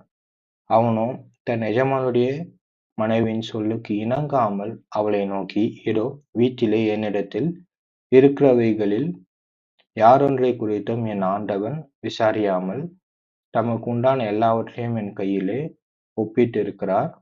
இந்த வீட்டிலே என்னிலும் பெரியவன் இல்லை. நீ அவருடைய மனைவியாய் இருக்கிறபடியால் உன்னை தவிர மற்றொன்றையும் அவர் எனக்கு விலக்கி வைக்கவில்லை. இப்படி இருக்க நான் இத்தனை பெரிய பொல்லாங்குக்கு உடன்பட்டு தேவனுக்கு விரோதமாய் பாவம் செய்வது எப்படி என்றான். அவள் நித்தம் யோசேப்போடு இப்படி பேசிக்கொண்டு வந்தும் அவன் அவளோடு சயனிக்கவும் அவளோடு இருக்கவும் சம்மதிக்கவில்லை. இப்படி இருக்கும்போது ஒரு நாள் அவன் தன் வேலையை செய்வதற்கு வீட்டுக்குள் போனான். வீட்டு மனிதரில் ஒருவரும் வீட்டில் இல்லை. அப்பொழுது அவள் அவனுடைய வஸ்திரத்தை பற்றி பிடித்து என்னோட சயனி என்றான். அவனோ தன் வஸ்திரத்தை அவள் கையிலே விட்டு வெளியே ஓடிப்போனான். அவன் தன் வஸ்திரத்தை அவள் கையிலே விட்டு வெளியே ஓடிப்போனதை அவள் கண்டபோது அவள் தன் வீட்டு மனிதரை கூப்பிட்டு, பாருங்கள், எபிரிய மனுஷன் நம்மிடத்தில் சரசம் பண்ணும்படிக்கு அவனை நமக்குள் கொண்டு வந்தார். அவன் என்னோடே சயனிக்கும்படி என்னிடத்தில் வந்தான். நான் மிகுந்த சத்தமிட்டு கூப்பிட்டேன். நான் சத்தமிட்டு கூப்பிடுகிறதை அவன் கேட்டு தன் வஸ்திரத்தை என்னிடத்தில் விட்டு வெளியே ஓடிப்போய் விட்டான் என்று சொன்னாள். அவனுடைய எஜமான் வீட்டுக்கு வருமளவும் அவனுடைய வஸ்திரத்தை தன்னிடத்தில் வைத்திருந்து அவனை நோக்கி, நீர் நம்மிடத்தில் கொண்டு வந்த அந்த எபிரிய வேலைக்காரன் சலசம் பண்ணும்படிக்கு என்னிடத்தில் வந்தான். அப்பொழுது நான் சத்தமிட்டு கூப்பிட்டேன். அவன் தன் வஸ்திரத்தை என்னிடத்தில் விட்டு வெளியே ஓடிப்போனான் என்றாள். உடைய வேலைக்காரன் எனக்கு இப்படி செய்தான் என்று தன் மனைவி தன்னுடனே சொன்ன வார்த்தைகளை அவனுடைய எஜமான் கேட்டபோது அவனுக்கு கோபம் உண்டது. யோசேப்பின் எஜமான் அவனை பிடித்து ராஜாவின் கட்டளையால் காவலில் வைக்கப்பட்டவர்கள் இருக்கும் சிறைச்சாலையிலே அவனை ஒப்புவித்தான். அந்த சிறைச்சாலையில் அவன் இருந்தான். கர்த்தரோ யோசேப்போடு இருந்து அவன் மேல் கிருபை வைத்து. ஏன் இந்த பகுதியை நம்ம பார்த்தோம் அப்படின்னா, யோசேப்பு கூட இந்த வசனம் சொல்லுது, கர்த்தர் யோசேப்போடு இருந்தார். கர்த்தர் யோசேப்போடு இருக்கிறார் என்றும் அவன் செய்கிற யாவற்றையும் கர்த்தர் வாய்க்க பண்ணுகிறார் என்றும் அவன் எஜமான் கண்டு. அப்போ கடவுள் யோசேப்போடு இருக்கிறார். அப்போ அவன் வாழ்க்கை எப்படி இருக்கு? ஏன்னா நம்ம அடிக்கடி அதான் யோசிக்கிறோம். கடவுள் என் கூட இருக்கிறார் அப்படின்னா ஏன் எனக்கு இதெல்லாம் நடக்கல? கடவுள் என் கூட அப்படிலாம் இருக்கிறார். பெரிய தேவன், மகத்துவமான தேவன், செங்கடலை பிளந்த தேவன், அ கன்மலையை பிளந்து தண்ணீரை தந்த தேவன். அவ்வளோ பெரிய தேவன் என் கூட இருக்கிறாருன்னா, என் வாழ்க்கை எப்படிலாம் இருக்கணும்? அ எனக்கு என்ன கொண்டு ஒரு பெரிய மீட்பு வரணும். என்ன கொண்டு அற்புதம் நடக்கணும். கொடுக்கிற கையா இருக்கணும். இவ்வளோ சூப்பரா இருக்கணும். இல்ல இப்படிலாம் மரத்தை போல இருக்கணும். செய்வதெல்லாம் வாய்க்கணும். அப்படிலாம் நம்ம யோசிக்கிறோம். நான் முன்னாடியே சொன்னேன். தேவன் நம்மோடு இருக்கிறதின் நோக்கம், நாம் தேவனுடைய சித்தத்தையும், அவருடைய நோக்கத்தையும் அறிந்து, அவரோடு இணைந்து அதை செயல்படுத்துவது. அதான் நோக்கம். அப்போ இ தேவன் யோசேப்போடு கூட இருக்கிறார். அவர் எப்படி வாழ்றாருன்னு பாருங்க. அவர என்னால என்ன பார்க்க முடியுது அப்படின்னா, அவர் கொஞ்சத்துல உண்மையா இருக்கிறார். என்ன சொல்றாரு? "இப்படி இருக்க, நான் இத்தனை பெரிய பொல்லாங்குக்கு உடன்பட்டு, தேவனுக்கு விரோதமாய் பாவம் செய்வது எப்படி?" அப்படி சொல்றாரு. இன்னொரு இன்னொரு இடத்துல வாசிக்கும்போது, "தன் வேலையை செய்வதற்கு வீட்டுக்குள் போனான்." அ என்ன நோக்கத்துக்காக போனான்? வேலை செய்யறதுக்கு போறான். பெரியவன். வீட்டுல என்னை விட பெரியவன் யாரும் இல்லன்றான். ஆனா, அவரு வேலை செய்ய போறாரு. அப்ப கொடுத்ததுல ரொம்ப ரொம்ப உண்மையா இருக்கிறாரு. அவர் எதுவுமே வந்து எதுவுமே லைட்டா எடுத்துக்கல. எதுவுமே வந்து ரொம்ப அலட்சியமா எடுத்துக்கல. எ யோசிப்பு என்ன சொல்ல, அவரு சாப்பாட பத்தி மட்டும் தான் கேட்கிறாரு. வேற எத பத்தியும் என்ன பண்ணல, கேட்கல. அதனால அவர் அதெல்லாம் கண்டுக்க மாட்டாரு. அப்படிலாம் எதுவும் சொல்லல. ஆனா சொல்றாரு, "இத்தனை பெரிய பொல்லாங்குக்கு செய்வது எப்படி?" அப்படி சொல்றார். உடன்பட்டு தேவனுக்கு விரோதமா பாவம் செய்வது எப்படி? அப்படின்னு வாசிக்கிறோம். அ அப்ப அது வந்து அவன சிறையில போட்டாலும் கர்த்தர் யோசேப்போடு இருக்கிறாரு. சிறைச்சாலை தலைவரிடத்துல தயவு கிடைக்கும்படி செய்றார். த சைக்கிள் ரிப்பீட்ஸ். அவர் சிறைச்சாலையில உண்மை உள்ளவரா இருக்கிறார். அப்ப இதுல இருந்து என்ன பார்க்க முடியுது அப்படின்னா, தேவன் யோசேப்போடு கடவுள் நம்மோடு கூட இருக்கிறார் அப்படின்னா, நம்ம வாழ்க்கை எப்படி இருக்கணும் அப்படின்னா, கொஞ்சத்துல உண்மையா இருக்கணும் என்பத நம்மளால பார்க்க முடியுது. இந்த வசனம் சொல்லுது, "அந்தபடி இளைஞர்களே, மூப்பருக்கு கீழ்ப்படியுங்கள். நீங்கள் எல்லாரும் ஒருவருக்கொருவர் கீழ்ப்படிந்து மனத்தாழ்மையை அணிந்து கொள்ளுங்கள். பெருமை உள்ளவனுக்கு தேவன் எதிர்த்து நிற்கிறார். தாழ்மையுள்ளவருக்கோ கிருபை அளிக்கிறார். ஆகையால் ஏற்ற காலத்தில் தேவன் உங்களை உயர்த்தும்படிக்கு அவருடைய பலத்த கைக்குள் அடங்கியிருங்கள். அவர் உங்களை விசாரிக்கிறவரானபடியால் உங்கள் கவலைகள் எல்லாம் அவர் மேல் வைத்து விடுங்கள்." யோசேப்பு என்ன பண்றாரு? எகிப்துக்கு கொண்டு போகப்படுறாரு. அவர் என்ன பண்றாரு? போர்ட்டிபார் அப்படின்ற எகிப்தியன் வந்து என்ன பண்றாரு? இஸ்மவேலர் கிட்ட இருந்து வாங்குறாரு. ரொம்ப அன்ஃபேர் தான். சொந்த குடும்பமே அவர என்ன பண்ணுது?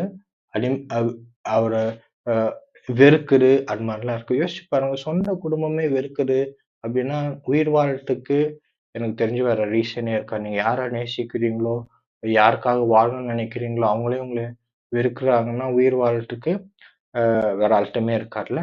அப்போ இவரு தூர தேசத்துல என்ன பண்றாரு? இருக்கிறாரு.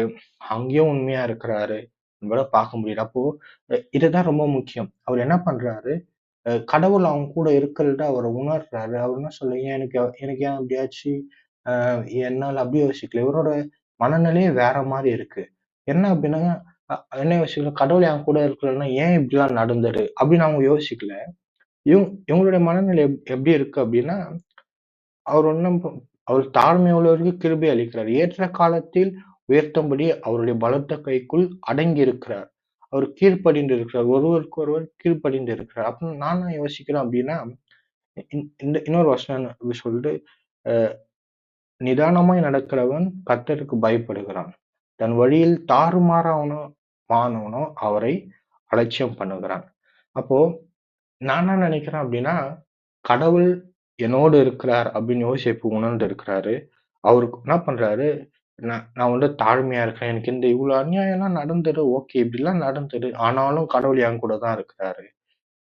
சிறைச்சாலையில போட்டாலும் கர்த்தர் யோசேப்போடு இருந்து, கர்த்தரோ யோசேப்போடு இருந்தார். சிறைச்சாலையில அப்புறம் கடவுள் யோசேப்போடு இருக்கிறாரு. No doubt. கடவுள் என் கூட தான் இருக்கிறாரு. அப்போ அவருடைய மனநிலை என்ன இருக்கு? அப்போ இல்ல பைபிள்ல என்ன சொல்ல வருது அப்படின்னா, எனக்கு தெரிஞ்சு கடவுள் ஒரு மனுஷன் கூட இருக்கிறாரு. அதனால அவன் எப்படி இருக்கணும்? ஏற்ற காலத்தில் கடவுள் உயர்த்தும்படிக்கு அவருடைய பலத்து கைக்குள் அடங்கி இருக்கணும். தாழ்மையா இருக்கணும். ஒருவேளை அநியாயம் நடக்கலாம். ஏதோ நடக்குது. ஆனாலும் கடவுள் என் கூட தான் இருக்கிறார். நான் தாறுமாறா வாழ மாட்டேன். நிதானமாய் நடக்கிறவன் கர்த்தருக்கு பயப்படுகிறான். அப்போ அவர் உங்களை விசாரிக்கிறாரானபடியால் உங்கள் கவலைகள் எல்லாம் அவர் மேல் வைத்து விடுங்கள். அப்போ எனக்கு தெரிஞ்சு இது ஒரு நல்ல ஒரு வழிமுறையா இருக்கு. கடவுள் என் கூட இருக்கிறாரு அப்படின்னா, எனக்கு ஏன் இப்படி நடந்தது அப்படி யோசிக்காம, கடவுள் என் கூட தான் இருக்கிறாரு. என் கூட இப்ப கடவுள் இருக்கிறாரு. நான் பெஸ்ட்டா இருக்க போறேன். இப்போ கடவுள் என் கூட இருக்கிறாரு. நான் உண்மையா இருக்க போறேன். கடவுள் என்னை இந்த இடத்துல வச்சிருக்கிறாரு. என் என் அப்பாவுக்கு செல்ல பிள்ளை தான். எனக்கு கடவுள் நிறைய தரிசனம்லாம் தந்துட்டு தான் இருக்கிறாரு. ஆனா, நான் இப்ப இந்த இடத்துல இருக்கிறேன். கடவுள் என் கூட தான் இருக்கிறாரு. நான் உண்மையா இருக்க போறேன். கடவுள் என்னை இந்த இடத்துல வச்சிருக்கிறாரு. நான் இந்த இடத்துல உண்மையா இருக்க போறேன். இந்த இடத்துல பெஸ்ட்டா இருக்க போறேன். அதுதான் ஒரு நல்ல மனநிலையா இருக்கிறது. அப்போ இந்த யோசேப்பு அவருடைய உண்மை தன்மையில நம்ம என்ன பார்க்கலாம் அப்படின்னா, யாரும் இல்லாத போல நம்ம உண்மையா இருக்கணும். சிறிய காரியத்துல நம்ம உண்மையா இருக்கணும். Don't go easy. நம்ம uh the path of least resistance choose பண்ணக்கூடாது. அப்படின்னு நம்ம என்ன பண்ணலாம் பார்க்க முடியும். There is no such thing as insignificant. வாழ்க்கையில எதுவுமே சிக்னிஃபிகன்ட்டே கிடையாதுன்னு இல்ல. எல்லாமே முக்கியம் தான். கடவுள் நம்ம வாழ்க்கையில தந்திருக்கிற ஒவ்வொரு படியும் ரொம்ப, ரொம்ப, ரொம்ப முக்கியம்.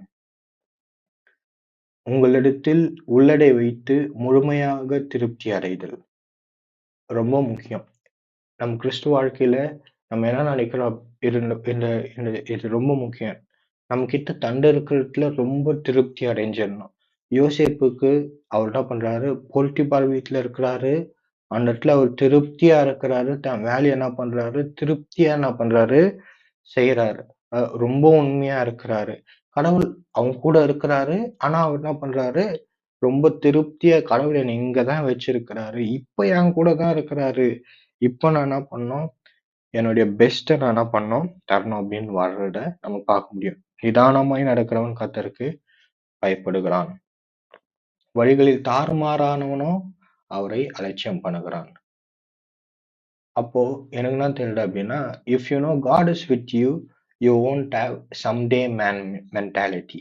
அப்படின்னா நான் யோசிச்சிருப்பேன். ஒருவேளை நீங்களும் யோசிச்சிருக்கலாம். சம் டே மேன் அது என்னன்னா, நம்ம சில பேர் நல்லா இருப்பாங்க. அவங்கள பார்க்கும்போது நம்ம என்ன யோசிப்போம், "ஹ்ம் சம் டே ஒரு நாள் நானும் அப்படி இருப்பேன்." ஒரு நாள் நான் என்ன பண்ணுவேன், அந்த என்னுடைய ட்ரீம் லைஃப் நான் என்ன பண்ணுவேன், வாழ்வேன். அப்படின்னு நம்ம என்ன பண்ணுவோம், அந்த சம்டே மென்டாலிட்டி நம்ம இருக்கும். சம்டே மேன் அப்படின்னு ஒரு மென்டாலிட்டி நமக்கு இருக்கலாம். எல்லாருக்கும் இருக்கலாம். எனக்கு இருந்திருக்கு. ஆனா அந்த சம்டே மேன் மென்டாலிட்டி இருக்கக்கூடாது. ம். கடவுள் இப்போ என் கூட இருக்கிறாரு. இப்போ என்னுடைய லைஃப்ப நான் என்ன பண்ணணும், யோசேப்பு மாரி நான் என்ன பண்ணணும், வாழ வேண்டும். என்னுடைய பெஸ்ட்டா தரணும். எல்லா தண்டர்ல நான் முழு திருப்தியா இப்போ என் வாழ்க்கையில வாழ வேண்டும். இதுதான் நம்ம யோசேப்புடைய இந்த ஒரு பகுதியில தான் நம்ம பார்க்க முடியுது. தானியேல பற்றி ஒரு பகுதி பார்க்கலாம். தானியேல் 6வது அதிகாரத்துல இப்படி சொல்லுது.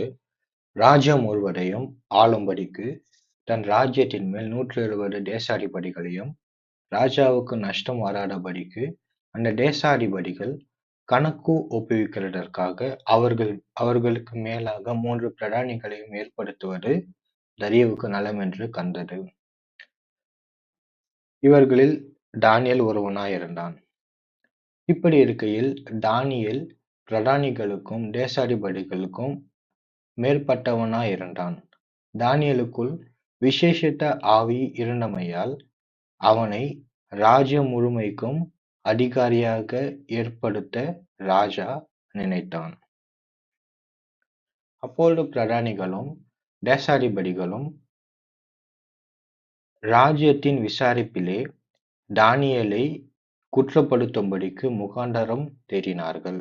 ஆனாலும் ஒரு முகாந்தரத்தையும் குற்றத்தையும் கண்டுபிடிக்க அவர்களால் கூடாதிருந்தது. அவன் உண்மையுள்ளவனாய் இருந்தபடியால் அவன் மேல் சுமத்த யாதொரு குற்றமும் குறைவும் காணப்படவில்லை. அப்பொழுது அந்த மனுஷர், நாம் இந்த தானியேலை அவனுடைய தேவனைப் பற்றிய வேத விஷயத்திலே குற்றப்படுத்தும் முகாந்தரத்தைக் கண்டுபிடித்தாலொழிய அவனை வேறொன்றிலும் குற்றப்படுத்தும் முகாந்தரத்தைக் கண்டுபிடிக்கக் கூடாது என்றார்கள். இந்த இடத்துல பார்க்கும்போது என்ன நடக்குது அப்படின்னா, தரியுன்னு ஒரு ராஜா இருக்காரு.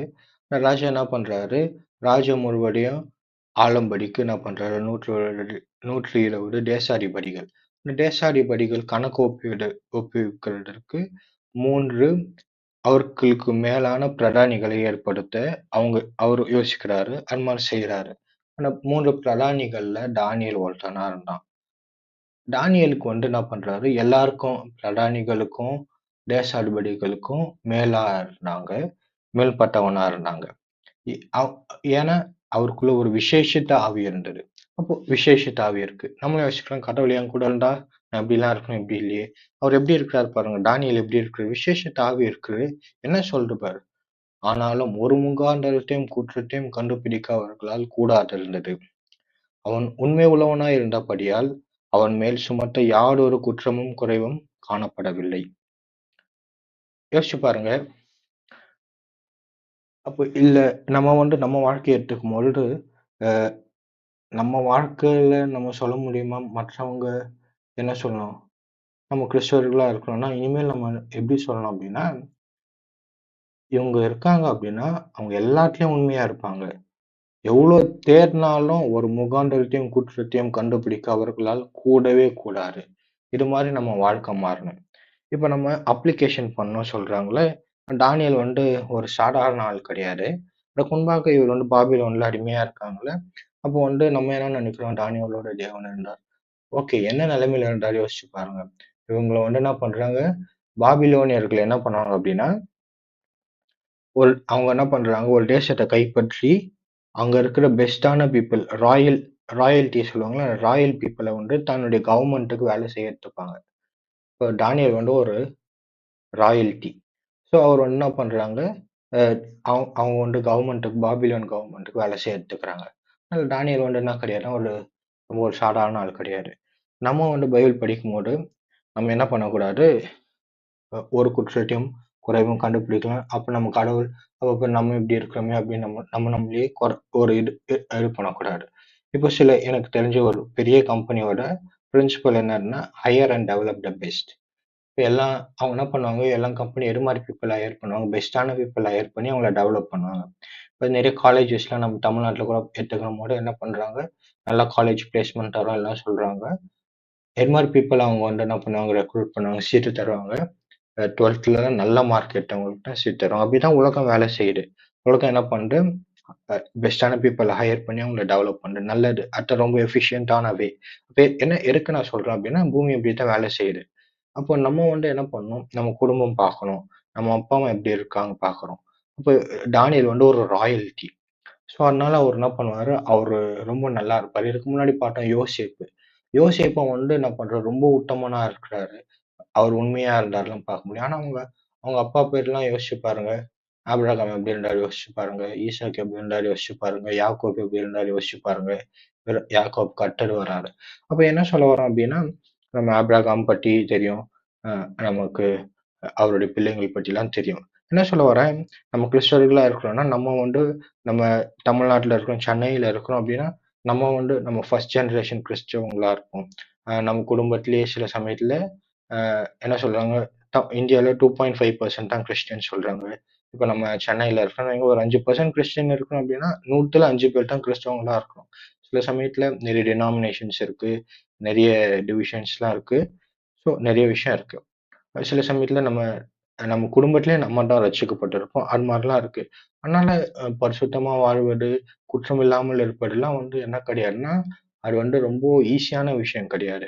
யோசிச்சு பாருங்க. இப்ப நீங்க ஒரு இன்ஜினியரிங் படிக்கிறீங்கன்னா 4 இயர்ஸ் ஆகணும். அதுக்கப்புறம் மாஸ்டர்ஸ்லாம் பண்றீங்க. இப்போ நீங்க ஒரு டாக்டர் ஆகணும் அப்படின்னா, எம்பிபிஎஸ் பண்றீங்க, எம்டி பண்றீங்க, என்னென்னவோ பண்றீங்க. ஒரு 10 இயர்ஸ் ஆகணும். அப்புறமா நீங்க நிறைய பிராக்டிஸ்லாம் பண்ணா, ஒரு 10 இயர்ஸ், 20 இயர்ஸ்க்கு அப்புறம் ஒரு நல்ல டாக்டர் ஆகுறோம். அது மாதிரி தான் பரிசுத்தமும். பரிசுத்தமும் என்ன கிடையாதுன்னா, அது என்ன கிடையாதுன்னா, இன்ஸ்டன்ட்டா வராது. அது என்ன கிடையாது, நூடுல்ஸ் கிடையாது. பரிசுத்தமா அது ஒரு கேரக்டர் டெவலப்மெண்ட். ஸோ அது இயர்ஸ் ஆகும். அதனால நம்ம ஒருத்தன பார்த்த உடனே என்ன பண்ணக்கூடாது, இப்ப கிறிஸ்டியன் வாக்ல வரும்போது அவன் எவ்வளவு பைபிள் படிச்சிருக்கிறான். சில சமயத்துல நம்ம ஈஸியா ஜட்ஜ் பண்ணலாம். நல்லா ஜம்ப் பண்றானே, இவன் இப்படி இருக்கிறான். அப்படி யோசிப்போம். இல்ல நம்மளே நம்ம யோசிப்போம். நான் இவ்வளோ ஜெபம் பண்ணேன், எனக்கே இவ்வளோ குறை இருக்கு. அந்த மாரி யோசிச்சு பாருங்க. நம்ம படிக்கிறதுக்கே இவ்வளோ நேரம் ஆகுது. அ அ ஹோலினஸ்னா என்ன ஆகும்? ஈஸியா வராது. அது ரொம்ப நேரம் ஆகும். அதான் சொல்ல வரேன். என்ன சொல்ல வரேன்? அ தானியேல் ஒரு பெரிய ஆளு. ஒரு ராயல்டி அவரு. அவரால அப்படி இருக்க முடியும். நம்மனால அது மாரி இருக்கும் கடவுள் நம்மளோட இருக்கிறார் அப்படின்னா, நம்மனால அதுக்கு முயற்சி செய்யணும். ஒருவேளை நம்ம நம்ம இப்ப நான்லாம் சின்ன வயசுல சர்ச்சுக்கு போம்போது எப்படி சொன்னாங்க, இல்ல நான் எப்படி புரிஞ்சுக்கணும் அப்படின்னா, என்ன சொல்லுவாங்க, யாருனாலயும் பரிசுத்தமா இருக்க முடியாது. அதனால தான் இயேசு கிறிஸ்து பாவங்களுக்காக மரிச்சார் அப்படின்னு சொல்லுவாங்க. அ அப்ப நானும் அப்படிதான் யோசிப்பேன். அறிக்கை சின்ன தப்பு தான் ஆண்டவர் மன்னிச்சிடுவார். அறிக்கை செய்யலாம், பாவ மன்னிப்பு அ பாவ அறிக்கை செய்யலாம், பாவ மன்னிப்பு பெற்றுக்கொள்ளலாம், அறிக்கை செய்யறத விட்டு விடலாம். அது மாரிலாம் யோசிப்போம். யாரு நெறைய மன்னிக்கப்பட்டுட்டா அவங்க தான் நெறைய அன்பு கூறுவாங்க. ஸோ நெறைய இருக்கு. அ அதனால நான் அதனால என்ன சொல்ல வரேன் அப்படின்னா, இதுதான் ஒரு ஒரு ஐடியல் சர்கம்ஸ்டன்ஸ். கடவுள் நம்மளோட இருக்கிறார் அப்படின்னா, நம்ம ஒரு ஐடியலா எப்படி இருக்கோம் அப்படின்னா, நம்ம பத்தி அ என்ன பண்றோம்? குறை கண்டுபிடிக்கணும். எவ்வளோதான் தேடினாலும் எதையும் கண்டுபிடிக்க கூடாது. அப்படி இருக்கணும். ஆனா, இப்ப நம்ம ரியாலிட்டி எப்படி இருக்குன்னு பார்க்கணும். நம்ம பார்க்கணும். நம்ம ஃபேமிலி பார்க்கணும். எங்கேருந்து வந்திருக்கோம்? நம்ம கரண்ட் சர்கம்ஸ்டன்ஸ் எங்க இருக்கிறோம்? எல்லாத்தையும் பார்த்து, அதுக்கப்புறம் என்ன பண்ணணும்? கொஞ்சம் கொஞ்சமா ப்ராக்ரஸ் பண்ணணும். அது மாரி பண்ணணும். சரி. அப்புறமா இது ஆனா இதுக்காக நம்ம முயற்சி செய்யணும். அததான் சொல்ல வரேன். முயற்சி செய்யணும். ஆனா அதே சமயத்துல நம்மள நம்மளே தாழ்த்திக்க கூடாது. இப்ப இன்னொரு விஷயம் சொல்றாங்க. அவனுடைய தேவனைப் பற்றிய வேத விஷயங்களில் குற்றப்படுத்தும் முகாந்தரத்தை கண்டுபிடித்தால் ஒழிய, அவனை வேறொன்றிலும் குற்றப்படுத்த முகாந்தரத்தை கண்டுபிடிக்கக் கூடாது என்றார்கள். அப்ப இந்த தானியேல் கதைய பார்க்கும்போது, நம்மள பத்தி நம்மள பத்தி எதுவுமே என்ன தேடுனாலும் நம்மள பத்தி எதுவுமே கண்டுபிடிக்கக் கூடாது. அது மாரி நம்ம ஒரு நல்ல வாழ்க்கைய வாழ வேண்டும். யாரும் நம்மள சொல்ற மாரி வச்சுக்கக் கூடாது. அவன் உண்மை உள்ளவனா இருந்தபடியால், அவன் மேல் சுமத்த யாரும் ஒரு குற்றமும், குறைவும் கண்டுபிடிக்கவில்லை. நம்ம வேலையில அவங்க எல்லாம் ஃபர்ஸ்ட்டு குற்றம் கண்டுபிடிக்க தேடுறாங்க தெரியுமா? விசாரிப்புல. அப்பொழுது டேஷாரை படிக்கணும். ராஜ்யத்தின் விசாரிப்பிலே தானியேலை குற் குற்றப்படுத்தும்படிக்கு மூகாதாரத்தை தேடி நம்ம வேலையில நம்ம உண்மையா இருக்கணும். எல்லாவற்றிலும் நம்ம உண்மையா இருக்கணும். ஸோ கடவுள் நம்ம கூட இருக்கிறார் அப்படின்னா, நம்ம தாறுமாறா வாழக்கூடாது. நிதானமா நடக்கணும். நம்ம தண்டத்துல உண்மையா இருக்கணும். எதுலயும் நம்ம குற்றத்தையும், குறைவையும் கண்டுபிடிக்கவே கூடாது. ரொம்ப முக்கியமான விஷயம் என்ன அப்படின்னா, நம்ம சில சமயத்துல நான் சொன்ன மாரி, அ சில சமயத்துல நம்ம யோசிப்போம். சின்ன தப்பு தானே கடவுள் மன்னிச்சிருப்பாரு. நம்ம அறிக்கை செய்யலாம். பாவ மன்னிப்பு கேட்டுறலாம். மனம் திரும்பிடலாம். அறிக்கை செய்து விட்டு விடலாம். அப்படிலாம் நம்ம யோசிப்போம். கடவுள் மன்னிச்சிருவாரு. ஆனா, மனிதர்கள் என்ன பண்ண மாட்டாங்க, சில சமயத்துல மன்னிக்கவும் மாட்டார்கள், மறக்கவும் மாட்டார்கள். அதனால இப்ப நம்ம ஒரு புது உலகத்துல வாழ்ந்து கொண்டு இருக்கிறோம். அதனால நம்ம இந்த காலத்துல நம்ம தப்பு செஞ்சுட்டு திருந்திடலாம் அப்படின்னு நினைக்கிறது என்ன கிடையாதுன்னா, அந்த அளவுக்கு முட்டாள்தனம். அந்த காலத்திலேயே என்ன பண்றாங்க, ஏதாவது கண்டுபிடிக்கணும், எப்படியாவது இவன மாட்ட வைக்கணும்னு ட்ரை பண்றாங்க. ஸோ நம்ம ரொம்ப புத்திசாலித்தனமா நடந்துக்கணும். எதையும் நம்ம கண்டுபிடிக்காத அளவுக்கு நம்ம ஒரு நல்ல ஒரு வாழ்க்கைய வாழ வேண்டும். அதுதான் ரொம்ப ஒரு புத்திசாலித்தனமான வாழ்க்கை. அ அ சொல்ற மாரி, அந்த காலத்துல என்ன பண்ணுவாங்க, "உனக்கு தெரியுமாடி? இவன் இப்படி ஆச்சான், அப்படி ஆச்சான்" அப்படின்னு சொல்லுவாங்க. இந்த காலத்துல தெரியுமாடிலாம் கிடையாது. எல்லாம் என்ன தப்பு செஞ்சான், எப்படி செஞ்சான்னு எல்லாம் ஹெச்டில இருக்கு. ஹை டெஃபினிஷன்ல இருக்கு. ஆடியோ, வீடியோவோட இருக்கு. பல தலைமுறைகள் பார்க்குற மாரி இருக்கு. ஆனா இந்த காலத்துல நம்ம என்ன பண்ண முடியாது, கடவுள் நம்மோட கூட இருக்கலாம். நம்ம இஷ்டத்துக்குலாம் வாழ முடியாது. எதுலயுமே நம்ம குற்றத்தை யாரும் கண்டுபிடிக்க கூடாது. அது மாரி ஒரு வாழ்க்கைய நாம் வாழ வேண்டும். தாவீதும் அவருடைய உண்மை. இப்ப தாவீத பத்தி ஒரு ஒரு காரியத்த பார்க்கிறோம். இந்த வசனம் சொல்லுது, தாவீது சவுலை பார்த்து, "உம்முடைய அடியான் என் தகப்பனுடைய ஆடுகளை மேய்த்துக் கொண்டிருக்கும்போது, ஒரு விசை ஒரு சிங்கமும், ஒரு விசை ஒரு கரடியும் வந்து மண்டையில இருக்கிற ஒரு ஆட்டை பிரித்துக் கொண்டது. நான் அதைத் தொடர்ந்து போய் அதை அடித்து, அதை அதன் வாய்க்கு தப்புவித்தேன். அது என்மேல் பாய்ந்தபோது, நான் அதன் தாடையைப் பிடித்து அதை அடித்துக் கொன்று போட்டேன்." அந்த சிங்கத்தையும் அந்த கரடியும் உம்முடைய அடியானாகிய நான் கொன்றேன். விட்டு செல்லும் இல்லாத இந்த பெலிஸ்தனும் அவைகளில் ஒன்றைப் போல் இருப்பான். அவன் ஜீவனுள்ள தேவனுடைய சேனைகளை நிந்தித்தானே என்றான். பின்னும் தாவீது, என்னை சிங்கத்தின் கைக்கும் கரடியின் கைக்கும் தப்புவித்த கர்த்தர் இந்த பெலிஸ்தியன் கைக்கும் தப்புவிப்பார் என்றான். அப்பொழுது சவுல் தாவீதைப் பார்த்து, போ, கர்த்தர் உன்னோடே கூட இருப்பாராக என்றான். இங்க பாருங்க, தாவீது தாவீது வந்து என்ன பண்றாரு, ஒருவேளை பெரிய இடத்துல இருக்கிறார் நம்ம யோசிப்போம். ஆனா அவர் ஆடு மேய்ச்சல் இருக்கிறார். ஆனா அவர் ஆடு கிடையாது, தகப்பனுடைய ஆடுகளை மேய்த்து கொண்டு இருக்கிறார். யோசிச்சு பாருங்க. அஹ் நானா இருந்தா என்ன பண்ணியிருப்பேன்? ஆடா உயிரா அப்படின்னு நம்ம யோசிக்கும் போது நம்ம உயிரை தான் என்ன பண்ணிருப்போம், நம்ம தேர்வு செஞ்சிருப்போம். இவர் என்ன பண்றாரு, ஒரு ஆட்டை காப்பாற்ற தொடர்ந்து போராடும். ஒரு ஆட்டை பிடித்து கொண்டார். அந்த ஒரு ஆட்டை காப்பாற்ற தொடர்ந்து போய் அதை அடிச்சு வாய்க்கு தப்பு விட்டாரு. பாய்ந்த போது அதை என்ன பண்ணாரு, அது தாடையை பிடித்து அதை அடித்து கொன்று போட்டேன் அப்படிலாம் சொல்றாரு. அப்புறம் என்ன சொல்றாரு, கர்த்தர் தான் என்னை தப்பு விட்டார். அந்த சிங்கத்தின் கைக்கும் கல்லின் கைக்கும் தப்பு விட்ட கர்த்தர் இந்த பிலிஸ்தீன் கைக்கும் தப்பு வைப்பார். அப்போ கர்த்தர் உன்னோட கூட இருப்பார். அப்போ கர்த்தர் உன்னோட கூட இருக்கிறார் அப்படி நம்ம யோசிச்சோம் அப்படின்னா, அவர் என்ன பண்றாரு, சின்னதுல உண்மையா இருக்கிறார், கொடுத்ததுல உண்மையா இருக்கிறார். அவர் என்ன பண்ணல, ஏதோ ஒரு ஃபியூச்சர் சம்டே மென்டாலிட்டி இவருக்கும் கிடையாது. தாவீதும் அவருடைய உண்மையும் பார்க்கும்போது என்ன ஆகுது அப்படின்னா, we should be willing to put our life on the line for the little things we have. நம்ம கிட்ட இருக்கிற சின்ன காரியத்திற்காக நம்ம வாழ்க்கையே நம்ம என்ன பண்ணணும், அர்ப்பணிக்க வேண்டும். நிறைய சமயத்துல இப்ப நம்ம என்ன பண்றோம், ஒரு புது உலகத்துல வாழ்ந்து இருக்கிறோம்ல, அப்போ நம்ம என்ன சொல்றோம், உன் கனவுக்காக உயிரை கூட கொடு அது மாதிரி சொல்றோம். எல்லாத்தையும் விட்டுட்டு அதுக்கு பின்னாடி ஓடு, கனவுக்காக ஃபாலோ யுவர் ஹார்ட் அப்படிலாம் நம்ம நல்லா கேட்கிறோம். என்ன பண்றோம், எல்லாத்தையும் விட்டுட்டு கனவு தான் முக்கியம், கனவுக்காக ஓடு. ஆனா தாவீது வாழ்க்கையை பார்க்கும்போது அவர் கனவுக்காக ஓடின மாதிரி தெரியல. அவர்கிட்ட இருக்கிற கொஞ்சத்திற்காக அவர் என்ன பண்றாரு, உயிரை கூட தராரு. நம்ம அது மாதிரி தான் வாழ்றோம், அது மாதிரி தான் நிறைய கேள்விப்படுறோம். கனவுக்காக உயிரை கூட கொடு, இருக்கிறத விட்டுட்டு பைத்தியம் மாதிரி உன் கனவுக்காக ஓடு, ரிஸ்க் எடு, அது மாதிரிலாம் நம்ம கேட்குறோம். நம்ம யங்கா இருக்கும்போது தான் ரிஸ்க் எடுக்க முடியும், அது மாதிரிலாம் நம்ம என்ன பண்றோம், கேட்குறோம். அது மாதிரி வாழ்ந்து இருக்கிறோம். ஆனா ஆனா வேதத்துல நம்ம பார்க்குறோம், நம்ம கிட்ட இருக்கிற கொஞ்சத்திற்காக நம்ம என்ன பண்ணோம், உயிரையே கொடுக்க ஆயத்தமா இருக்கணும். கொஞ்சத்திற்காக we should be willing to put everything on the line for the little things. கொஞ்சத்துக்காக நம்ம என்ன பண்ணணும், உயிரையே தர வேண்டும். பணக்கார முட்டாள். பைபிள்ல பணக்கார முட்டாள் அப்படின்னு சொல்லிட்டு ஒருத்தனை பார்க்கிறோம். என்ன அப்படின்னா, அல்லாமலும் ஒரு உவமை அவர்களுக்கு சொன்னான். ஐஸ்வர்யமுள்ள ஒருவனுடைய நிலம் நன்றாய் விளைந்தது. அப்பொழுது அவன், நான் என்ன செய்வேன், என் தானியங்களை சேர்த்து வைக்கிறதற்கு இடமில்லையே. நான் ஒன்று செய்வேன், எனக்கு களஞ்சியங்களை இடித்து பெரிதாக கட்டி, எனக்கு விளைந்த தானியங்களையும் என் பொருட்களையும் அங்கே சேர்த்து வைத்து, பின்பு ஆத்மாவே, உனக்காக அநேக வருஷங்களுக்கு அநேகம் பொருட்கள் சேர்த்து வைக்கப்பட்டிருக்கிறது. நீ இளைப்பாறி புசித்து குடித்து பூரிப்பாயிரு என்று என் ஆத்மாவோடே சொல்லுவேன் என்று தனக்குள்ளே சிந்தித்து சொல்லிக் கொண்டான். தேவனும் அவனை நோக்கி, மதிகேறினே, உன் ஆத்மா உன்னிடத்தில் இருந்து இந்த ராத்திரியிலே எடுத்துக் கொள்ளப்படும். அப்பொழுது நீ சேகரித்தவைகள் யாருடையதாகும் என்றார். தேவனிடத்தில் ஐஸ்வர்யவானாயிராமல் தனக்காகவே பொக்கிஷங்களை சேர்த்து வைக்கிறவன் இப்படியே இருக்கிறான் என்றார்.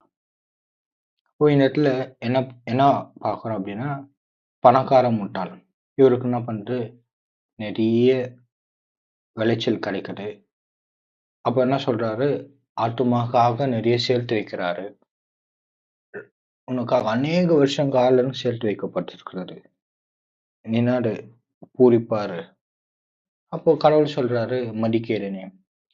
மறுபடியும் என்ன சொல்றேன், ஒரு புது உலகத்துல வாழ்ந்துருக்கோம். இப்பெல்லாம் நம்ம என்ன சொல்றோம், நம்ம ஒர்க்கஹாலிக் அப்படி நம்ம எல்லாம் பார்க்கிறோம். நல்லா ஒர்க் ஹார்ட், நல்லா வேலை செய்யும் அப்படி நம்ம என்ன பண்றோம் சொல்றாங்க. ஆனா கடவுள் அவனை பார்த்து என்ன சொல்றாரு, சில சமயத்துல என்ன சொல்றாங்க, ஒர்க் ஹார்ட், நல்லா வேலை செஞ்சு நல்லா சம்பாதிக்கணும். எல்லாத்தையும் விட்டுட்டு நம்ம என்ன பண்ணணும், வேலை செய்யறோம். There is no such thing as work life balance அப்படிலாம் நம்ம கேட்குறோம். நம்ம என்ன பண்ணோம், நல்லா வேலை செய்யணும். கடவுள் அவனை பார்த்து என்ன சொல்றாரு, ஃபூல், மடிக்கேதேனே அப்படி சொல்றாரு.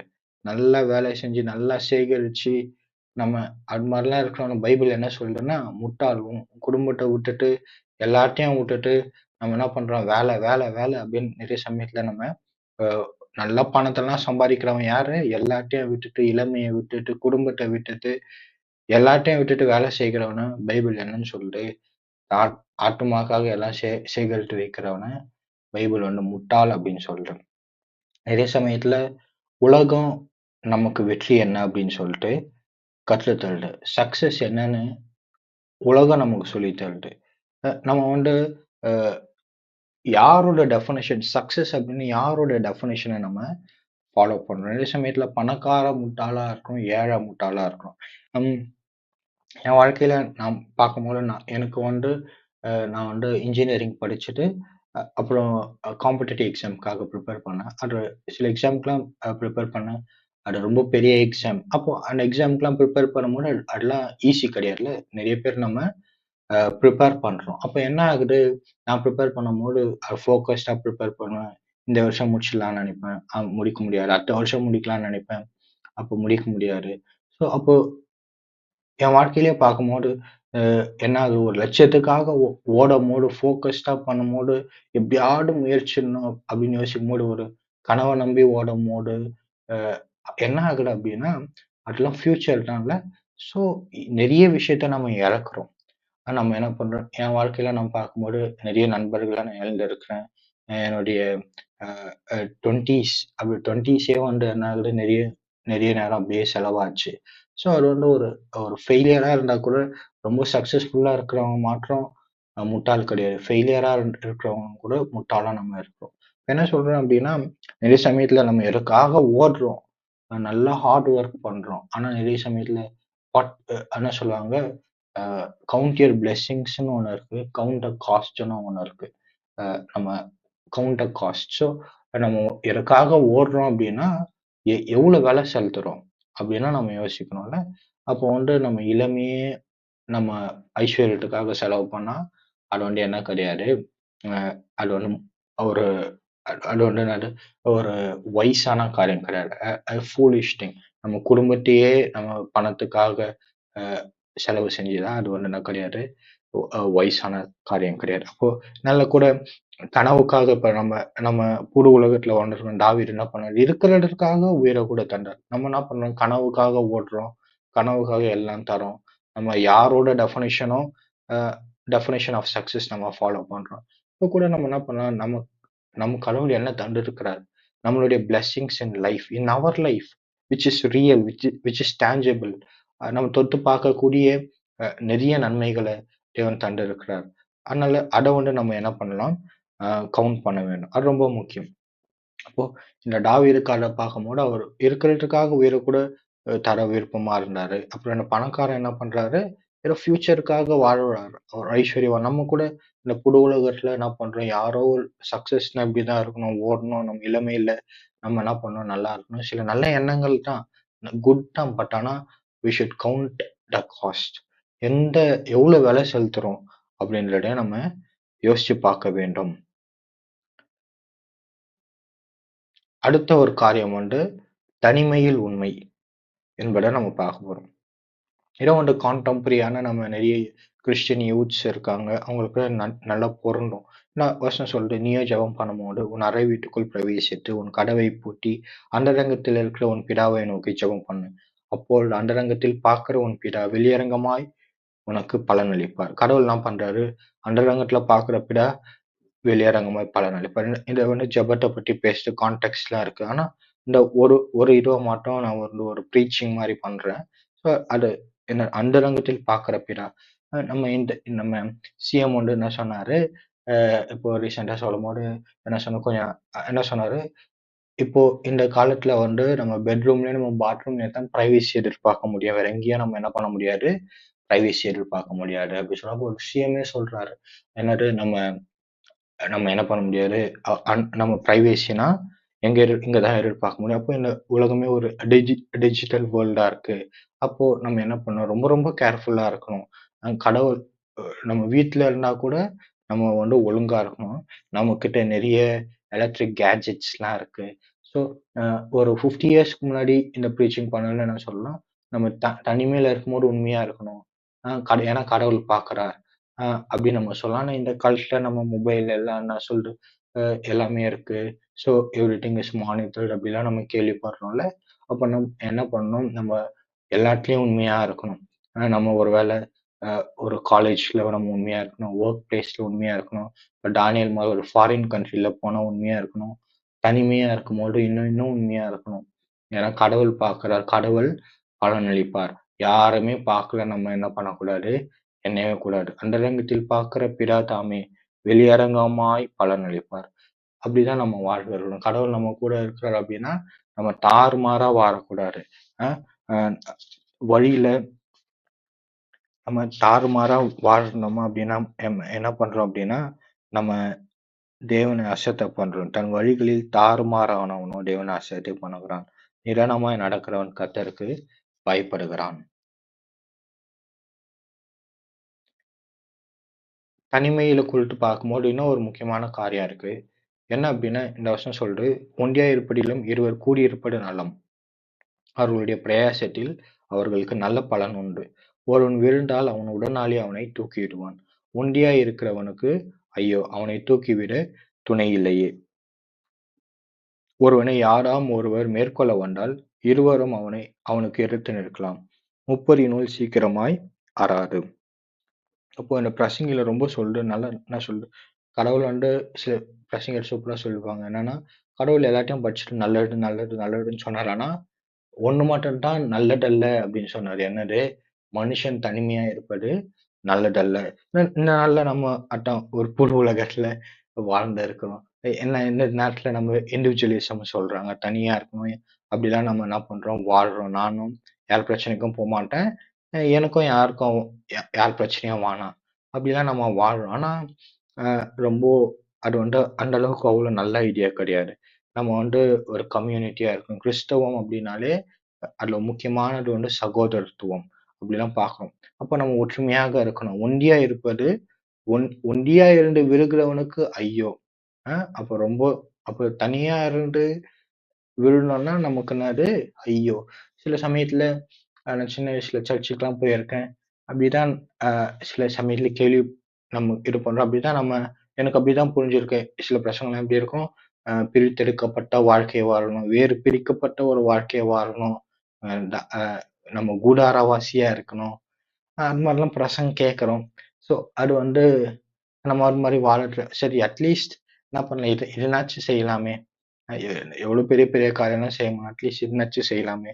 அப்படிலாம் நம்ம என்ன பண்றோம்? நான் அந்த மாரி யோசிச்சிருக்கேன். அப்போ ஓகே. பட் ஆனா என்ன சொல்ல அப்படின்னா, பட் எ தனிமையா இருப்பது, ஒண்டியா இருந்து விழுந்தா, அது ரொம்ப கஷ்டம். அவனுக்கு ஐயோ! விழுகிறவனுக்கு ஐயோ! அப்ப யோசிச்சு பார்க்கணும். சில சமயத்துல அ அது ரொம்ப முக்கியம். சில சமயத்துல நம்ம எப்படி யோசிக்கிறோம் அப்படின்னா, அ அண்ணா தெரு விளக்குல படிச்சாரு.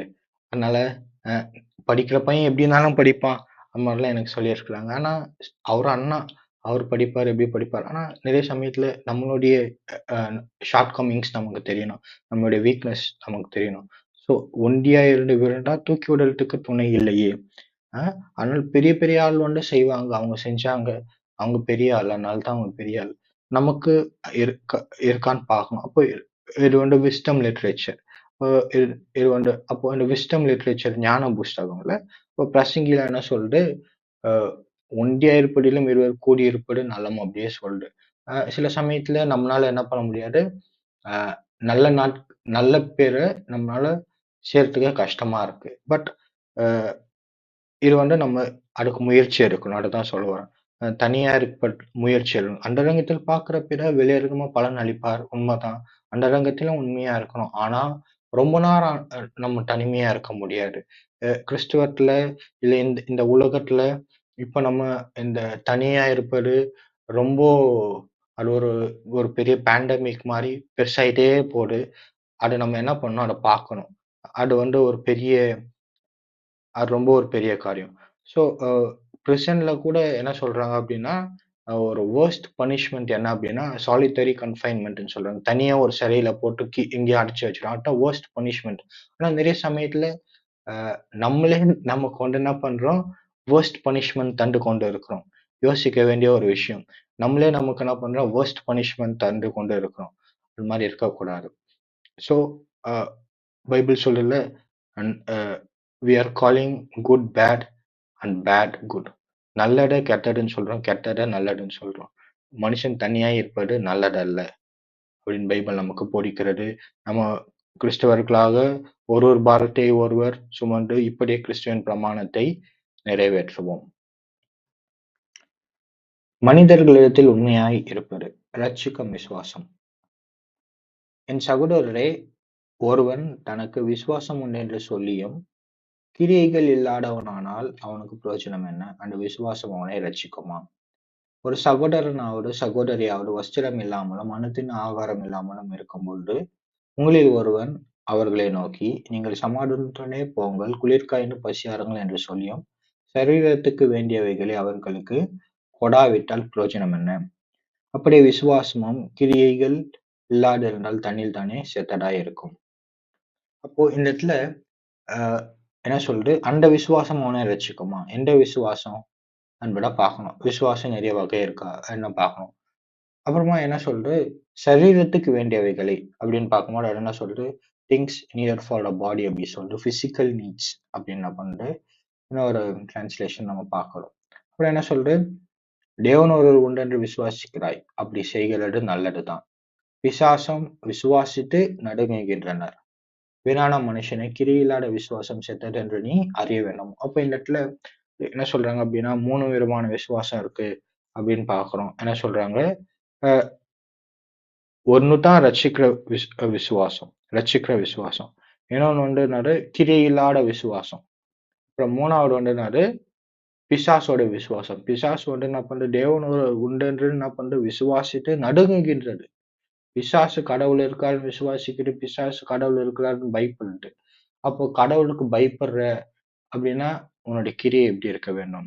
எது சரியான விசுவாசம் அப்படின்னு நம்ம பார்க்கணும். அப்பதான் ரட்சிக்கிற விசுவாசம் என்னது? விசுவாசம் அவனை ரட்சிக்குமா அப்படின்னு பார்க்கணும். ஸோ இந்த வார்த்தைலாம் கொஞ்சம் ஹைலைட் பண்ணியிருக்கேன். அதெல்லாம் பார்க்கணும். அப்போ எனக்கு கான்டெக்ஸ்ட் என்ன சொல்றேன்னு நான் சின்ன வயசுலலாம் நான் எப்படி புரிஞ்சுக்கணும் அப்படின்னா என்னது? கிரி இல்லாத விசுவாசம். அப்போ விசுவாசத்தின் கிரி எப்படின்னா என்னது? மழைக்காக ஜெபம் பண்ணா கொடையும் எடுத்துட்டு வரணும். இதுதான் என்னது?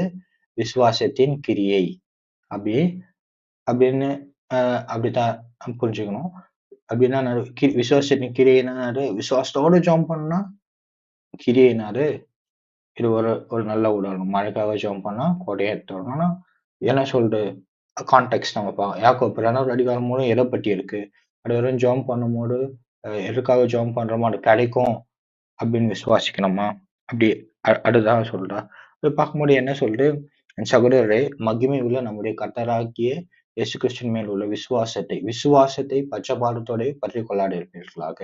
ஏனெனில் பொன் மோதிரமும் மினுக்குள்ள வஸ்திரம் தரித்திருக்கிற ஒரு மனுஷனும் கண்டையான வஸ்திரம் தரித்திருக்கிற ஒரு தரித்திரனும் உங்கள் ஆலயத்தில் வரும்பொழுது மினுக்குள்ள வஸ்திரம் தரித்தவனை கண்ணோக்கி நீர் நீர் இந்த நல்ல இடத்தில் உட்காரம் என்றும் தரித்திரனை பார்த்து நீ அங்கே நில்லு அல்லது இங்கே என் பாடப்படியண்டே உட்கார் என்று நீங்கள் சொன்னால் உங்களுக்குள்ளே போடுங்க பண்ணி தகாத சிந்தையோடு நிதானிக்கிறவர்களாய் இருப்பீர்கள் அல்லவா? என் பிரியமான சகோதரரை கேளுங்கள். தேவன் இவ்வுலகத்தின் தரித்திரரை விசுவாசத்தில் ஐஸ்வர்யம் உள்ளவர்களாகவும் தம்மிடத்தில் அன்பு கூறுகிறவர்களுக்கு தாம் வாக்குத்தத்தம் பண்ணின ராஜ்யத்தை சுதந்தரிக்கிறவர்களாகவும் தெரிந்து கொள்ளவில்லையா? நீங்களோ தரித்திரரை கனவீனம் பண்ணுகிறீர்கள். ஐஸ்வர்யவான்கள் அல்லவோ உங்களை ஒடுக்கிறார்கள். அவர்கள் அல்லவோ உங்களை நியாயாசனங்களுக்கு முன்பாக இருக்கிறார்கள். உங்களுக்கு தரிக்கப்பட்ட நல்ல நாமத்தை அவர்கள் அல்லவோ தூஷிக்கிறார்கள். உன்னிடத்தில் நீ அன்பு கூறுகிறது போல பிறனிடத்திலும் அன்பு கூறுவாயாக என்று வேத வாக்கியம் சொல்கிற ராஜரிக பிரமாணத்தை நீங்கள் நிறைவேற்றினால் நன்மை செய்வீர்கள். பட்சபாடம் உள்ளவர்களாய் இருப்பீர்களானால் பாவம் செய்து மீறினவர் என்று நியாயப்பிரமாணத்தினால் தீர்க்கப்படுவீர்கள். சுயாதீன பிரமாண சுயாதீன பிரமாணத்தினால் நியாயத்தீர்ப்படைய போகிறவர்களாய் அதற்கேற்றபடி பேசி அடக்கவேற்றபடி செய்யுங்கள். ஏனெனில் இரக்கம் செய்யாதவனுக்கு இரக்கமில்லாத நியாய தீர்ப்பு கிடைக்கும். நியாய தீர்ப்புக்கு முன்பாக இரக்கம் மேன்மை பாராட்டும்.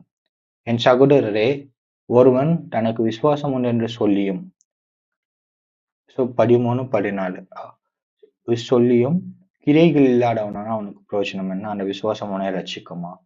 ஒரு சகோதரனாவோடு சகோதரியாவோடு வஸ்திரம் இல்லாமல் மனுதின ஆகாரம் இல்லாமல் இருக்கும்பொழுது உங்களில் ஒருவன் அவர்களை நோக்கி, நீங்கள் சமாதானத்துடனே போங்கள், குளிர்காய்ந்து பசியாருங்கள் என்று சொல்லியும் சரீரத்துக்கு வேண்டியவைகளை அவர்களுக்கு கொடாவிட்டால் பிரயோஜனம் என்ன? அப்படியே விசுவாசமும் கிரியைகள் இல்லாதிருந்தால் தன்னில் தானே செத்ததாயிருக்கும். தேவன் ஒருவர் உண்டென்று விசுவாசிக்கிறார். அப்படி செய்கிறது நல்லதுதான். பிசாசுகளும் விசுவாசித்து நடுங்குகின்றனர். வீணான மனுஷனே, கிரியில்லாத விசுவாசம் செத்ததென்று நீ அறிய வேண்டுமோ? அப்ப என்ன சொல்ற அப்படின்னா, இந்த யாக்கோப்பு 2வது அதிகாரம் முழுசும் என்ன பண்றாங்க, அவங்க சபைக்கு வந்து என்ன பண்றாங்க, ஆலயத்துக்கு தரித்திரர் வராங்க, பணக்காரங்க வராங்க. பணக்காரன் என்ன சொல்றாங்க, நீர் இந்த நல்ல இடத்துல உட்காருங்க, தரித்திரனை பார்த்து நீ அங்கே நில்லு அப்படிலாம் சொல்றாங்க. பட்சபாதமா இருக்கிறாங்க. ஆனா என்ன சொல்றாரு, தேவன் உலகத்தின் தரித்திரரை விசுவாசத்தில் ஐஸ்வர்யம் உள்ளவர்களாகவும் தம்மிடத்தில் அன்பு கூறுகிறவர்களை தாம் வாக்குத்தத்தம் பண்ணின ராஜ்யத்தை சுதந்திரிக்கிறவர்கள். அப்ப தரித்திரரை கடவுள் என்ன பண்றாரு, ஐஸ்வர்யவான்களாகவும் தேவனிடத்தில் அன்பு கூற வாக்குத்தத்தம் பண்ண ராஜ்யத்தை சுதந்திரிக்கிறவர்களாகவும் தெரிந்து கொண்டிருக்கிறார். கடவுள் வந்து என்ன பண்ணிருக்கிறாரு, தேவனிடத்தில் அன்பு கூற ஒரு தரித்திரனை வாக்குத்தத்தம் பண்ண ராஜ்யத்தை சுதந்திரிக்கிறவர் தெரிந்து கொள்கிறார். அப்போ நம்ம என்ன பண்றோம், இதுதான் முக்கியம். இந்த ராஜரீக பிரமாணம். ராஜரீக பிரமாணம்னாது உன்னிடத்தில் நீ அன்பு கூறுகிறது போல பிறனிடத்தில் அன்பு கூறுவாயாக என்று வேத வாக்கியம் சொல்லுகிற ராஜரீக பிரமாணம். நம்ம ராஜரீக பிரமாணம் அப்படின்னா என்னது, இயேசு ராஜா, அதான் இயேசு கிறிஸ்து. இயேசு கிறிஸ்து அப்படின்னா நம்ம இயேசு கிறிஸ்துவ விசுவாசிக்கிறோம். அதான் விசுவாசம். விசுவாசத்தை பட்சபாதத்தோடு பற்றி கொள்ளாது இருப்பீர்கள். இயேசுவை நம்ம விசுவாசிக்கிறோம். அப்ப இயேசு நம்ம ராஜா அப்படின்னா அந்த ராஜ்யத்துக்கு பிரமாணம் இருக்கு. அதுதான் ராஜரீக பிரமாணம். அதனால உன்னிடத்தில் அன்பு கூறுகிறது போல பிறனிடத்திலும் அன்பு கூறுவாயாக. அப்ப நம்ம தேவனை விசுவாசிக்கிறோம் அப்படின்னா அந்த பிரமாணத்துக்கு கீழ்ப்படியணும். அந்த விசுவாசம் தான் நம்மளை ரட்சிக்கும். அப்ப என்ன அப்படின்னா,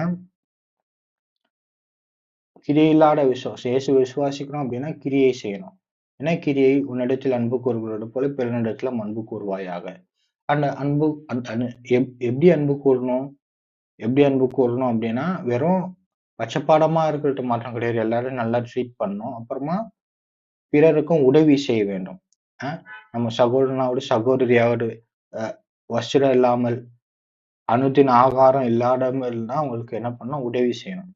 ஏன்னா உன்னிடத்தில் அன்பு கூறுகிறத போல பிறனிடத்திலும் அன்பு கூறுவாயாக. அதான் ராஜரீக பிரமாணம். கிரி இல்லாத விசுவாசம் செத்ததென்று நீ அறிய வேண்டுமோ? அப்போ என்ன சொல்றது, வீணான மனுஷனுக்கு கிரி இல்லாத விசுவாசம். என்ன கிரி இல்லாத விசுவாசம்? சமாதானத்திலே போங்கள், குளிர்காய்ந்து பசியாருங்கள் அப்படின்னு சொல்லி சரீரத்துக்கு வேண்டியவைகள் அவர்கள் கொடுக்கவே இல்லை. அப்போ அதுனா பிரயோஜனம். விசுவாசம் கிரி இல்லைன்னா செத்ததா இருக்கும். அப்போ என்ன விசுவாசத்தின் கிரி என்னன்னு, உன்னிடத்தில் அன்பு கூறுகிறது போல பிறனிடத்திலும் அன்பு கூறுவாயாக வேற வாக்கியம் சொல்லுகிற ராஜரீக பிரமாணத்தை நிறைவேற்றினால் நன்மை செய்வீர்கள். பட்சபாதம் உள்ளவர்களா இருப்பீர்கள், ஆனால் பாவம் செய்து மீறினவர்கள் நியாயப்பிரமாணத்தினால் தீர்க்கப்படுவீர்கள். எப்படி ஆரம்பிக்கிறது? விசுவாசத்தை பட்சபாதத்தோடு பற்றி கொள்ளாதிருப்பாயாக. பொன்மோதிரமும் மினுக்குள்ள வஸ்திரம், அப்புறம் தரித்திரன் ஆலயத்தில் வரும்போது. அப்ப இத்தனை யாக்கோப்பு 2வது அதிகாரம் முழுசா பார்க்கும்போது கிரியில்லாத விசுவாசம் என்ன பண்றது, எதை பற்றி சொல்லுது அப்படின்னா, கிரியில்லாத விசுவாசம் ஜெபம் பண்ணும்போது விசுவாசத்தோடு ஜெபம் பண்ணணும், அது நடக்கும் அப்படி அப்படி சொல்ல. விசுவாசம் அப்படின்னா என்னது, நம்ம தேவனிடத்துல நம்ம விசுவாசம் வைக்கிறோம், தேவனை நம்புறோம். பார்க்கலாம், ரட்சிக்கிற விசுவாசம்னா என்னது, ரட்சிப்புக்கும் விசுவாசக்கும் என்ன சம்பந்தம் இருக்கு, எப்படி கிரியை செய்யணும், அப்ப நிறைய வார்த்தைகள்லாம் இருக்கு, அதெல்லாம் பார்க்கலாம். அப்போ இந்த இந்த வசனத்துல என்ன சொல்றது அப்படின்னா, தேவனிடத்துல மனிதர்களிடத்துல உண்மையா இருக்கணும். முக்கியமான வசனம், உன்னிடத்தில் அன்பு கூறுவது போல பிறனிடத்திலும் அன்பு கூறுவாயாக. இயேசு நம்ம ராஜா அப்படின்னு விசுவாசிக்கிறோம். அந்த ராஜாக்கு ராஜ்யம்னு இருக்கு. அந்த ராஜ்யத்துக்கு ராஜ்யத்தின் பிரமாணம்னு இருக்கு. அதை நிறைவேற்றினால் நன்மை செய்வீர்கள். அந்த ராஜரீக பிரமாணத்தினால நம்ம நியாயம் தீர்க்கப்பட போறோம். இப்போ அந்த பிரமாணத்தினால நியாயம் தீர்க்கப்படுகிறோம்னா அதுக்கேற்றபடி செய்யுங்கள் அப்படின்னு நம்ம வாசிக்க முடியும். சுயாதீன பிரமாணத்தினால் நியாய தீர்ப்பு அடைய போகிறவர்களாய் அது ஏற்றபடி சிந்தியுங்கள் அப்படி நம்ம வாசிக்க முடியும். இந்த வசனத்துல நான் சொல்றது சுயநல பிரமாணம் இதுதான். நியாயத்தீர்ப்பு அடைய போகிறவர்களாய் அதற்கு ஏற்றபடி பேசி அதற்கு ஏற்றபடி செய்யுங்கள். நம்ம இந்த பிரமாணத்தினால் தான் நியாயம் தீர்க்கப்பட போறோம். என்ன பிரமாணமோ உன்னிடத்தில் அன்பு கூறுகிறது போல பிறனிடத்திலும் அன்பு கூறுவாயாக. 12வது வசனத்துல நம்ம வாசிக்கிறோம். அப்போ நம்ம வாசிச்சோம். அதனால நிறைய சமயத்துல நம்ம எப்படி யோசிக்கணும் அப்படின்னா விசுவாசம் தான் பெருசு அப்படிலாம் யோசிக்கிறோம். அப்ப விசுவாசம்னா என்னது? எது ரட்சிக்கிற விசுவாசம், ரட்சிப்புக்கும் விசுவாசம் என்ன சம்மந்தம் இருக்கு? அப்ப கிறிஸ்துவ வாழ்க்கையில சில சமயத்துல விசுவாசம் தான் பெருசு அப்படிலாம் யோசிக்கிறோம். ரோமர் 10வது அதிகாரம் கிளாசிக் டெக்ஸ்ட் விசுவாசத்தை பத்தி. அப்ப என்ன சொல்றது? ஆதலால் கர்த்தருடைய நாமத்தை தொழுது கொள்கிறவர் எவனும் ரட்சிக்கப்படுவான். அவரை விசுவாசியாதவர்கள் எப்படி அவரை தொழுது கொள்வார்கள்? அவரை குறித்து கேள்விப்படாதவர்கள் எப்படி விசுவாசிப்பார்கள்? பிரசங்கிக்கிறவன் இல்லாவிட்டால் எப்படி கேள்விப்படுவார்கள்? அனுப்பப்படாவிட்டால் எப்படி பிரசங்கிப்பார்கள்? அப்படின்னு வாசிக்கணும். என்ன சொல்றது? தொழுது கொள்கிறவன் ரட்சிக்கப்படுவான். விசுவாசியாதவன் எப்படி அவரை தொழுது கொள்வான்? கேள்விப்படாதவன் எப்படி விசுவாசிப்பான்? பிரசங்கிக்கிறவன் இல்லாவிட்டால் எப்படி கேள்விப்படுவார்கள்? அனுப்ப பெறாவிட்டால் எப்படி பிரசங்கிப்பார்கள்? அப்ப ஃபர்ஸ்ட் என்ன இருக்கு? ரட்சிக்கப்படுவார்கள் அட்டம் ப்ரையாரிட்டி. விசுவாசம் கிடையாது. என்ன இருக்கு? ரட்சிக்கப்படுவான் அட்டம் பிரதானமா இருக்கு. அதுக்கப்புறம் என்ன இருக்கு? தொழுது கொள்கிறவன் ரட்சிக்கப்படுவான். அப்போ விசுவாசிச்சாதான் தொழுது கொள்வான். கேள்விப்பட்டாதான் விசுவாசிப்பான். பிரசங்கம் பண்ணாதான் கேள்விப்பட முடியும். அப்படிலாம் வாசிக்கிறோம். ஸோ அப்போ இதுதான் கரெக்டா இருக்கு. அனுப்பப்பட்டா பிரசங்கம் பண்ணுவாங்க, கேள்விப்படுவாங்க. பிரசங்கம் பண்ணா கேள்விப்பட்டா விசுவாசிப்பாங்க. விசுவாசிச்சா தேவனை தொழுது கொள்வாங்க. தொழுது கொண்டா ரட்சிக்கப்படுவாங்க. இப்படிதான் இருக்கு. என்னது? எப்படி ரட்சிக்கப்படுவாங்க? தேவனுடைய நாமத்தை தொழுது கொண்டா. எப்போ தொழுது கொள்வாங்க? விசுவாசிச்சா. எப்போ விசுவாசிப்பாங்க? கேள்விப்பட்டா. பிரசங்கம் கேட்டா. எப்போ கேள்விப்படுவாங்க? எப்போ பிரசங்கம் பண்ணுவாங்க? அனுப்பப்பட்டா. இப்போ அனுப்பப்பட வேண்டும், கேள்விப்படணும், விசுவாசிக்கணும், தொழுது கொள்ளணும், ரட்சிக்கப்படணும். பண்டைய ரோமர் 10வது அதிகாரத்துல இது இன்னும் ரொம்ப ஃபேமஸான கிளாசிக்கான டெக்ஸ்ட். இந்த வார்த்தை எனக்கு சமீபமாய் உன் வாயிலும் உன் உள்ளத்திலும் இருக்கிறது என்று சொல்லுகிறது. இந்த வார்த்தை நாங்கள் பிரசங்கிக்கிற விசுவாசத்தின் வார்த்தை. என்ன விசுவாசத்தின் வார்த்தை? எதை கேள்விப்படணும்? என்னவென்றால் என்ன வார்த்தை? என்ன கேள்விப்படணும்? என்ன பிரசங்கம் பண்றோம்? நாங்கள் பிரசங்கிக்கிற விசுவாசத்தின் வார்த்தை. என்ன பிரசங்கம் பண்றாங்க? எதை கேள்விப்படணும்? என்னவென்றால் கர்த்தராகிய இயேசுவை நீ உன் வாயினாலே அறிக்கையிட்டு தேவன் அவரை மருத்துவரிலிருந்து எழுப்பினார் என்று உன் இதயத்தில் விசுவாசித்தால் ரட்சிக்கப்படுவாய். என்ன விசுவாசிச்சா ரட்சிக்கப்படுவாய்? கர்த்தராகிய இயேசுவை நீ உன் வாயினாலே அறிக்கையிட்டு தேவன் அவரை மருத்துவரிலிருந்து எழுப்பினார் என்று உன் இருதயத்திலே விசுவாசித்தால் ரட்சிக்கப்படுவாய். அப்போ எப்ப ரட்சிக்கப்படுவாய்? விசுவாசித்தால். விசுவாசித்து தொழுது கொள்ளணும். அப்போ விசுவாசித்து எப்படி தொழுது கொள்ள முடியும்? என்னத்தை விசுவாசித்தால் ரட்சிக்கப்படுவாய். அப்போ என்ன அப்படின்னா இந்த பைபிள்ல நிறைய சமயத்துல விசுவாசம் அப்படின்னு நம்ம பார்க்கும்போது எதை பத்தி சொல்ற அப்படின்னா எதை பிரசங்கம் பண்றாங்க, எதை நம்பணும் அப்படின்னு நம்ம பார்க்கும்போது எந்த வார்த்தையை விசுவாசிக்கணும், வார்த்தையை நம்பணும், எதை பத்தி பேசுறாங்க அப்படின்னா கர்த்தராகிய இயேசுவை. அப்படின்னா என்ன அர்த்தம்னா ஜீசஸ் இஸ் லார்ட். இயேசு வந்து கிறிஸ்து, இயேசு வந்து ராஜா அப்படின்னு நம்ம என்ன பண்ணோம்? வாயில அறிக்கை. அந்த காலத்துல சீசர் இஸ் லார்ட் அப்படி சொல்லுவாங்க. அதான் சொல்லுவாங்க. அப்ப கிறிஸ்டியானிட்டி என்ன சொல்றது? Jesus is Lord. இயேசு தான் கர்த்தர். தேவன் அவரை மருத்துவரிலிருந்து எழுப்பினார் என்று உன் இதயத்தில் விசுவாசித்தால் ரட்சிக்கப்படுவாய். அப்போ இதான் கிறிஸ்துவத்தோட ரொம்ப ரொம்ப அடிப்படையான ஒரு சத்தியம். என்ன அப்படின்னா எதை அவங்க போய் பிரசங்கம் பண்ணாங்க? எந்த வார்த்தையை அவங்க என்ன பண்ணாங்க? சொன்னாங்க. நாங்கள் பிரசங்கிக்கிற விசுவாச வார்த்தை. என்ன விசுவாச வார்த்தை? என்னவென்றால் கர்த்தராகிய இயேசுவை நீ உன் வாயினால் அறிக்கையிட்டு தேவன் அவரை மருத்துவரிலிருந்து எழுப்பினார் என்று உன் இதயத்தில் விசுவாசித்தால் ரட்சிக்கப்படுவாய். அப்ப ரொம்ப முக்கியம். அப்போ என்ன அப்படின்னா என்னத்தை பிரசங்கம் பண்ணாங்க? இதைதான் பிரசங்கம் பண்ணாங்க. இயேசு கிறிஸ்து தேவன் அவரை மருத்துவரிலிருந்து எழுப்பினார். இதைதான் பிரசங்கம் பண்ணாங்க. இதை நீங்க விசுவாசித்து விசுவாசிச்சா என்ன நடக்க போகுது? ஓ இயேசு தான் கடவுள், இயேசு தான் ராஜா, தேவன் அவரை மருத்துவரிலிருந்து எழுப்பினார் அப்படின்னு விசுவாசிச்சா அவரை தொழுது கொள்வீங்க. இயேசுவை தொழுது கொள்ளணும், ரட்சிக்கப்படுவீங்க. அப்ப இதுதான் நம்ம யாக்கோபு 2வது அதிகாரத்திலேயும் வாசிக்கிறோம். விசுவாசி இந்த விசுவாசமான ரட்சிக்குமா? இயேசுவ நீங்க ஏற்றுக்கொள்றீங்க. இயேசு ராஜான்னு பிரசங்கம் பண்றாங்க. இயேசு ராஜா, இயேசு தான் மெஸ்ஸியா அப்படின்னு பிரசங்கம் பண்றாங்க. தேவன் அவரை மருத்துவரிலிருந்து எழுப்பினார். அப்படிலாம் பிரசங்கம் பண்றாங்க. தேவனை தொழுதும் கொல்றாங்க. ஆனா விசுவாசித்து பிசாசு கூட பயப்படுது. ஆனா ராஜரீக பிரமாணம் என்னது? உன்னிடத்தில் அன்பு கூறுகிறது போல பிறனிடத்திலும் அன்பு கூறுவாயாக.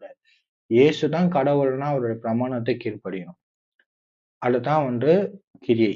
இயேசு இயேசு ஒரு பிரமாணத்த தந்தா, அந்த பிரமாணத்துக்கு கீழ்ப்படியல அப்டின்னா, நீங்க என்ன பண்றீங்க? விசுவாசிச்சா பயப்படலாம். ஆனா, நீங்க என்ன பண்ணல, அந்த உண்மைக்கு மாறா செயல்படுறீங்க. கடவுள் இல்ல அப்டின்னா, நீங்க தாறுமாறா வாழலாம். இயேசு தான் ராஜா அப்டின்றது உண்ம அப்டின்னா, அவர் மரித்து உயிரோடு எழுந்து பிதாவின் வலது பாரிசத்தில் உட்கார்ந்திருப்பது உண்மை அப்படின்னா, அவருடைய பிரமாணத்துக்கு கீழ்ப்படியுங்க. அது என்ன பிரமாணம்? ராஜரீக பிரமாணம் என்னது? உன்னிடத்தில் அன்பு கூறுகிறது போல பிறனிடத்திலும் அன்பு கூறுவாயாக.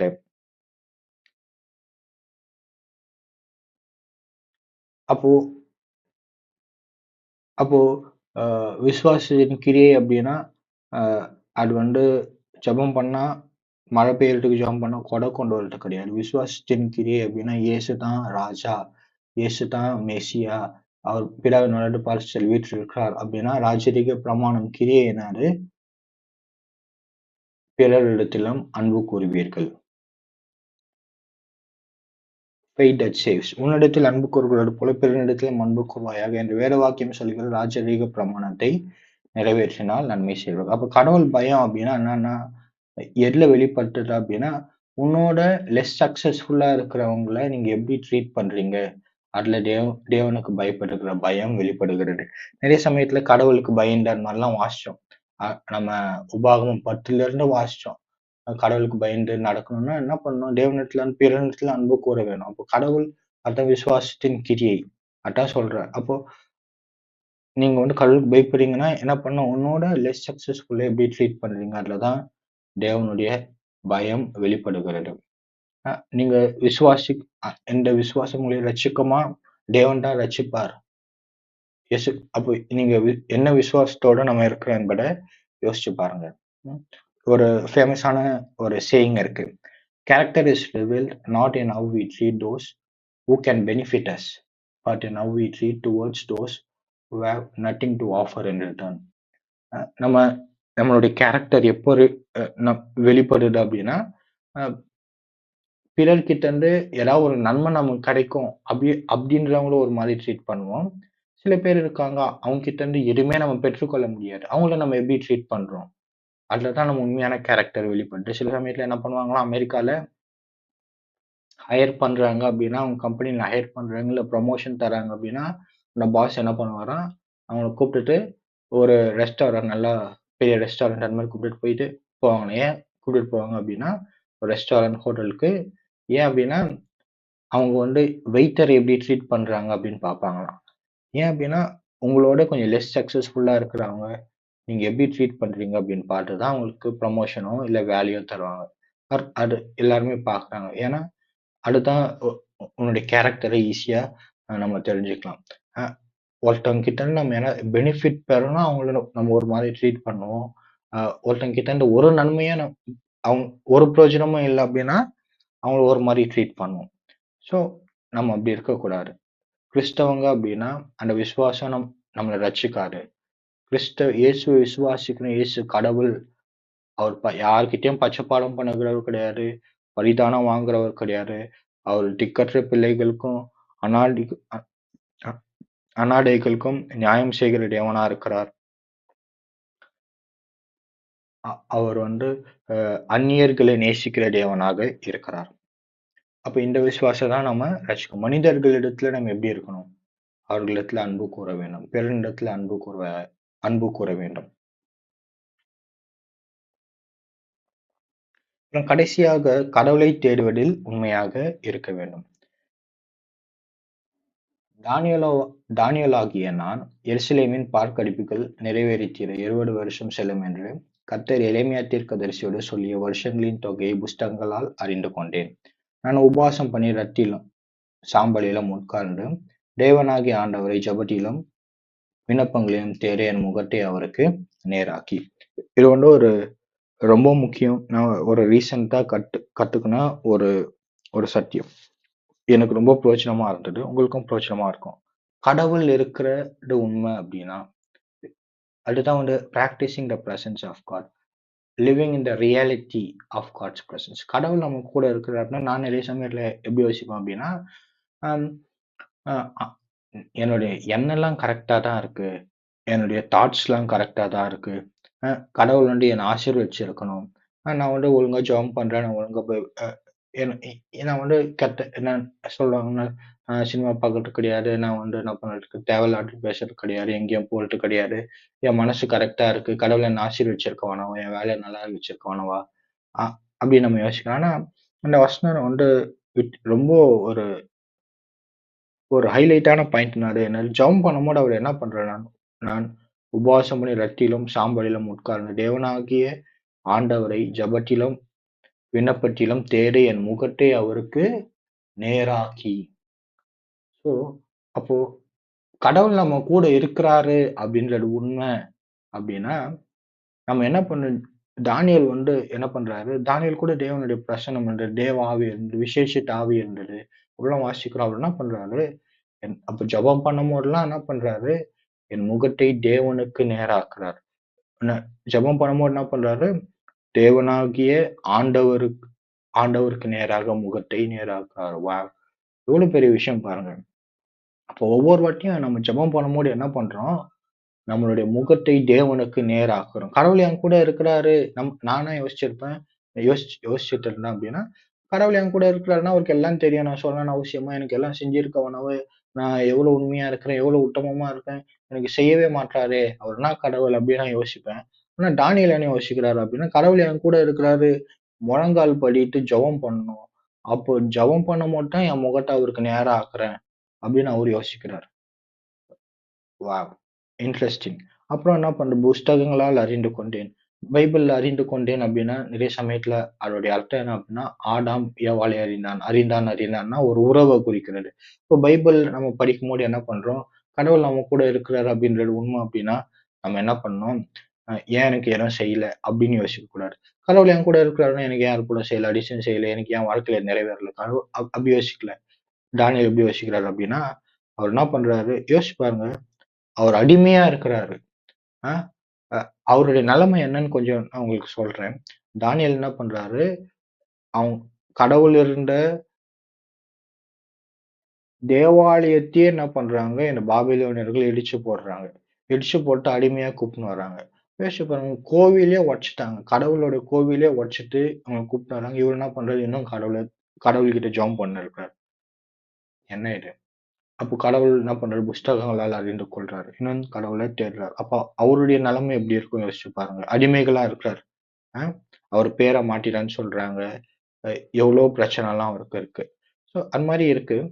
இவரு என்ன பண்றாரு, புஸ்தகங்கள படிக்கிற அவரு எரேமியா தீர்க்கதரிசியின் புஸ்தகங்கள்ல படிக்கிறாரு. பைபிள் படிக்கிறாரு நம்ம சொல்லலாம்.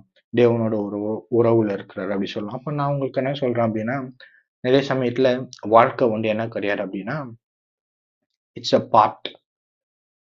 அ வாழ்க்கை வந்து என்னது ஒரு பார்ட். அது வந்து என்ன கிடையாது அப்படின்னா, அ எந்த வழியில நம்ம செல்றோம்னு யோசிச்சு பாருங்க. நிறைய சமயத்துல நம்ம எண்ணம்லாம் கரெக்ட்டா தான் இருக்கு. நல்லா படிக்கணும்னு யோசிக்கிறோம். என் குடும்பத்த நல்லா வச்சுக்கணும், நல்லா சம்பாரிக்கணும் அப்படின்னு யோசிக்கிறோம். ஆனா வாழ்க்கை வந்து என்ன கிடையாதுன்னா, குட் இன்டென்ஷன்ஸ் கிடையாது. Good actions. அது வந்து என்ன அப்படின்னா, குட் ஆக்ஷன்ஸ். நம்ம படிக்கணும்னு யோசிக்கிறோம். ஆனா நிறைய சமயத்துல நல்லா படிக்கணும்னு யோசிச்சுன்னே இருப்பேன். ஆனா படிக்க மாட்டேன். அ அது மாரி இருக்கு. அப்போ வந்து என்ன அப்படின்னா, யோசிச்சு ஏன் கடவுளே இருப்பான்ல, எடுப்பான்ல அப்படி யோசிப்போம். அப்படி யோசிக்கக்கூடாது. வாழ்க்கை வந்து என்ன கடவுள் இருக்கிறது உண்மை அப்படின்னா நம்ம என்ன பண்ணணும்? முகத்தை அவருக்கு நேராக்க வேண்டும். அ இன்னும் தேவனை தேட வேண்டும். கடவுள் தேடுவதில் உண்மை. கடவுள் நம்ம கூட இருக்கிறார் அப்படின்னா, ஏன் எனக்கு ஏதோ செய்யல அப்படி யோசிக்கக்கூடாது. கடவுள் நம்ம கூட இருக்கிறது உண்மை அப்படின்னா, இன்னும் நம்ம முகத்தை அவருக்கு நேராக்க வேண்டும். Direction Trump's intention every time. அப்படின்னா வாழ்க்கை வந்து என்ன கிடையாது அப்படின்னா, கடவுள் நம்ம கூட இருக்கிறார் நமக்கு தெரியும். ஆனா, ஆண்டவரே கடவுள் என் கூட இருக்கீங்க. ஏன் எனக்கு இந்த அற்புதம் செய்யல? அப்படி கிடையாது. கடவுள் நம்ம கூட இருக்கிறாருன்னா நம்ம என்ன பண்ணணும்? முட்டி போட்டு முகட்ட அவருக்கு நேரா ஆக்கணும். நம்மளுடைய கை வந்து என்ன பண்ணணும்? பைபிள புரட்ட வேண்டும். ஆ நம்ம என்ன பண்ணணும்? உபவாசம் பண்ணணும். தேவனை இன்னும் தேட வேண்டும். மனசு கரெக்ட்டா இருந்தா போதாது. வாழ்க்கை வந்து மனசு கரெக்ட்டா இருக்கிறது கிடையாது. நம்ம எந்த பாதையில போறோம் அப்படின்றது ரொம்ப ரொம்ப முக்கியம். மனசெல்லாம் எல்லாருக்கும் கரெக்ட்டா இருக்கு. எல்லாருக்கும் மனசு எப்படி இருக்கு? கரெக்ட்டா இருக்கு. ஆனா செயல்கள் கரெக்ட்டா இருக்கா? கரெக்ட்டா இல்ல. ம். நம்ம போற பாதை கரெக்ட்டா இருக்கா? அது நிறைய சமயத்துல கரெக்ட்டா இல்ல. நம்ம என்ன பண்ணணும்? கடவுள் நம்ம கூட இருக்கிறாரு அப்படின்றது உண்மை அப்படின்னா, இது ஒரு பெரிய சத்தியம்.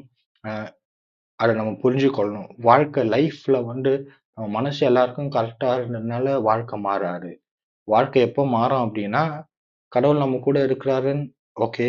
எல்லாருக்கும் ஓரளவுக்கு தெரியும். ஆனா கடவுள் இருக்கிறாருன்னா நம்ம என்ன பண்ணணும்? தானியேல் போல நம் முகத்தை அவருக்கு நேரா ஆக்க வேண்டும். புஸ்தகத்த படிக்க வேண்டும். தேவனை அறிந்து கொள்ள வேண்டும். அப்படிதான் இருக்கணும். அப்போ அதே மாரி தான் அது வந்து தேவனை தேடுவதில உண்மையா இருக்கணும். மற்ற காரியத்திலும் அப்படிதான் இருக்க வேண்டும். நம்ம வேலையில சரி, அ எல்லாருக்கும் நல்ல வேலை செய்யணும் அப்படின்னு யோசிப்போம். நல்லா படிக்கணும்னு யோசிப்போம். ஆனா மனசு கரெக்ட்டா இருக்கு. ஆனா செயல்கள் கரெக்ட்டா இல்ல. நம்ம போற பாதை கரெக்ட்டா இல்ல. அப்போ கடவுளுடைய பிரசனத்தை நடைமுறைப்படுத்துதல்ல நெறைய காரியங்கள் பார்த்திருக்கிறோம். நம்ம என்ன பார்த்திருக்கிறோம்? சின்ன காரியத்துல உண்மையா இருக்கணும். தனிமையில உண்மையா இருக்கணும். மனிதர்களிடத்துல உண்மையா இருக்கணும். கடவுளிடத்துல உண்மையா இருக்கணும்னு பார்த்தோம். ஒரு படத்த பார்த்தோம். யோசேப்பு போல எதுவுமே வாழ்க்கையில இன்சிக்னிஃபிகன்ட் கிடையாது. எல்லாமே முக்கியம் தான். எதுவுமே வந்து முக்கியம் இல்ல அப்படின்னு நம்ம சொல்ல முடியாது. நம்ம யோசேப்பு மாரி எல்லாவற்றிலும் உண்மை உள்ளவர்களாக இருக்க வேண்டும் அப்படின்னு பார்த்தோம். தாவீது போல நம்மகிட்ட தந்திருக்கிற நிஜமான காரியங்களுக்கு உயிரை கூட கொடுக்க ஆயத்தமாக இருக்க வேண்டும். வெறும் கனவுக்காக உயிரை தர்றது கிடையாது. நம்ம கிட்ட இருக்கிற கொஞ்சம் காரியத்திற்காக உயிரை தர வேண்டும் அப்படின்னு நம்ம பார்த்தோம். கவுண்ட் த காஸ்ட் அப்படின்னு பார்த்தோம். எதுக்கோ ஓடுறோம், கனவுக்காக ஓடுறோம், நம்ம வேலைக்காக ஓடுறோம் அப்படின்னு என்னென்னலாம் இழக்கிறோம் என்பதையும் நம்ம பார்க்க வேண்டும். கவுண்ட் த பிளெஸ்ஸிங்ஸ் அப்படின்னு பார்த்தோம். கடவுள் நமக்கு எவ்வளவு நன்மை தந்திருக்கிறார். டான்ஜிபிள் நம்மளால தொட்டு பார்க்க கூடிய நம்ம கிட்ட இருக்கிற எவ்வளோ பிளெஸ்ஸிங்ஸ் நல்ல குடும்பத்தை தந்திருக்கிறார். கணவன், மனைவி தந்திருக்கிறார். பிள்ளைகள் தந்திருக்கிறார். உறவினர்கள் தந்திருக்கிறார். நண்பர்கள் தந்திருக்கிறார். தேவனை அறிகிற அறிவை தந்திருக்கிறார். அவருடைய பிள்ளையாய் மாற்றியிருக்கிறார் என்பதெல்லாம் நம்ம யோசிச்சு பார்க்க வேண்டும். கொஞ்சத்தில் உண்மையா இருக்க வேண்டும். நம் கிட்ட தந்திருக்கிறதுல உண்மையா இருக்க வேண்டும். தந்ததுல திருப்தியா இருக்க வேண்டும். கிறிஸ்துவ வாழ்க்கைக்கு தேவன் நம்மோடு கூட இருக்கிறார் அப்படின்னா நம்ம என்ன பண்ண மாட்டோம்? நம்ம வழிகள்ல தாறுமாறா இருக்க மாட்டோம். தாறுமாறா இருக்கிறவன் தேவனை அசட்டை பண்ணுகிறான் அப்படின்னு நம்ம பார்க்கிறோம். நிதானமா இருக்கிறவன் அவள் தான் என்ன பண்றாங்க? தேவனுக்கு பயப்படுகிறான் அப்படின்னு நம்ம பார்க்கிறோம்.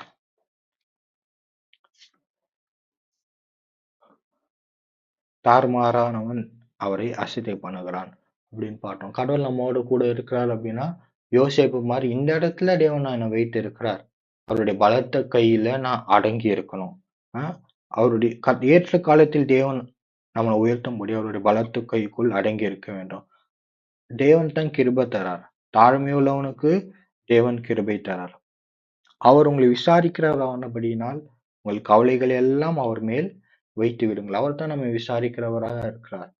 அதனால நம்ம இருக்கிற இடத்த குறித்து நம்ம கவலைப்பட வேணாம். கடவுள் எந்த இடத்துல வைத்து இருக்கிறாரோ அந்த இடத்துல நம்ம பெஸ்ட்டா இருக்கணும்.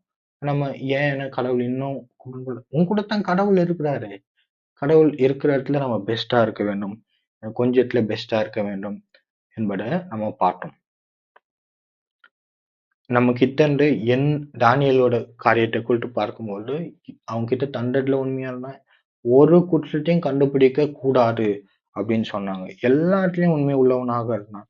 நாமும் எல்லாவற்றிலும் உண்மை உண்மை உள்ளவர்களாக இருக்க வேண்டும் என்று பார்த்தோம். அப்புறம் ஒரு முட்டாள் பார்த்தோம். பணக்கார முட்டாள். பணக்கார மாற்றம் கிடையாது. ஏழை முட்டாளா இருப்பாங்க. அப்ப என்ன பண்றோம்? நம்ம எல்லாத்தையும் விட்டுட்டு வேலை செஞ்சா அவன் யாரு? முட்டாள். அ இ யாருடைய டெஃபினிஷன் ஆஃப் சக்சஸ நம்ம ஃபாலோ பண்றோம் என்பது முக்கியம். கொஞ்சத்தில் உண்மையா இருக்க வேண்டும், தனிமையில உண்மையா இருக்க வேண்டும். நிறைய சமயத்துல இந்த புது உலகத்துல நம்ம ட்ரீம்க்காக வாழ்றோம்ன்னு பார்த்தோம். அப்புறமா நம்ம தனியா இருக்கணும். அது வந்து என்னது worst possible punishment which we can give ourself. அது வந்து நான் ரொம்ப வொர்ஸ்ட் பனிஷ்மென்ட் நமக்கு நம்ம தர்றது. அது மாரி நம்ம தரக்கூடாது. "ஒன்றியே இருப்பதிலும் இருவர் கூடியிருப்பது நலம்" என்பதை நம்ம பார்த்தோம். அ அது ரொம்ப ரொம்ப முக்கியம். சிறிய காரியத்தில் உண்மையா இருக்க வேண்டும், தனிமையில் உண்மையா இருக்க வேண்டும், மனிதரிடத்தில் உண்மையா இருக்க வேண்டும், பிறரிடத்திலே அன்பு கூற வேண்டும் என்று பார்த்தோம். கடைசியாக கடவுளிடத்தில் உண்மையா இருக்க வேண்டும். அப்ப கடவுள் நம்ம கூட இருக்கிறாருன்னா, நம்ம ஏன் இத செய்யல அப்படி யோசிக்கக்கூடாது. கடவுள் நம்ம கூட இருக்கிறார் அப்படின்னா, நம்ம என்ன பண்ணணும்? நல்லா பைபிள் படிக்கணும். நல்லா ஜெபம் பண்ணணும். ஏன்னா ஜெபம் பண்ணும்போது என்ன பண்றோம்? நம் முகத்தை அவருக்கு நேராக்குறோம். பைபிள் படிக்கும்போது என்ன பண்றோம்? நேர் அவரை அறிந்து கொள்றோம். அப்போ கடவுள் நம்ம கூட இருக்கிறார் அப்படின்னா, நம்ம என்ன பண்ணுவோம்? சிறிய காரியங்களில் உண்மையா இருப்போம். கடவுள் நம்ம கூட இருக்கிறார் அப்படின்னா, நம்ம என்ன பண்ணுவோம்? தனிமையில் உண்மையாக இருப்போம். கடவுள் நம்ம கூட இருக்கிறார் அப்படின்னா, பிறரை நேசிப்போம். கடவுள் நம்ம கூட இருக்கிறார் அப்படின்னா, அவரை தேடுவோம். Thank you for listening.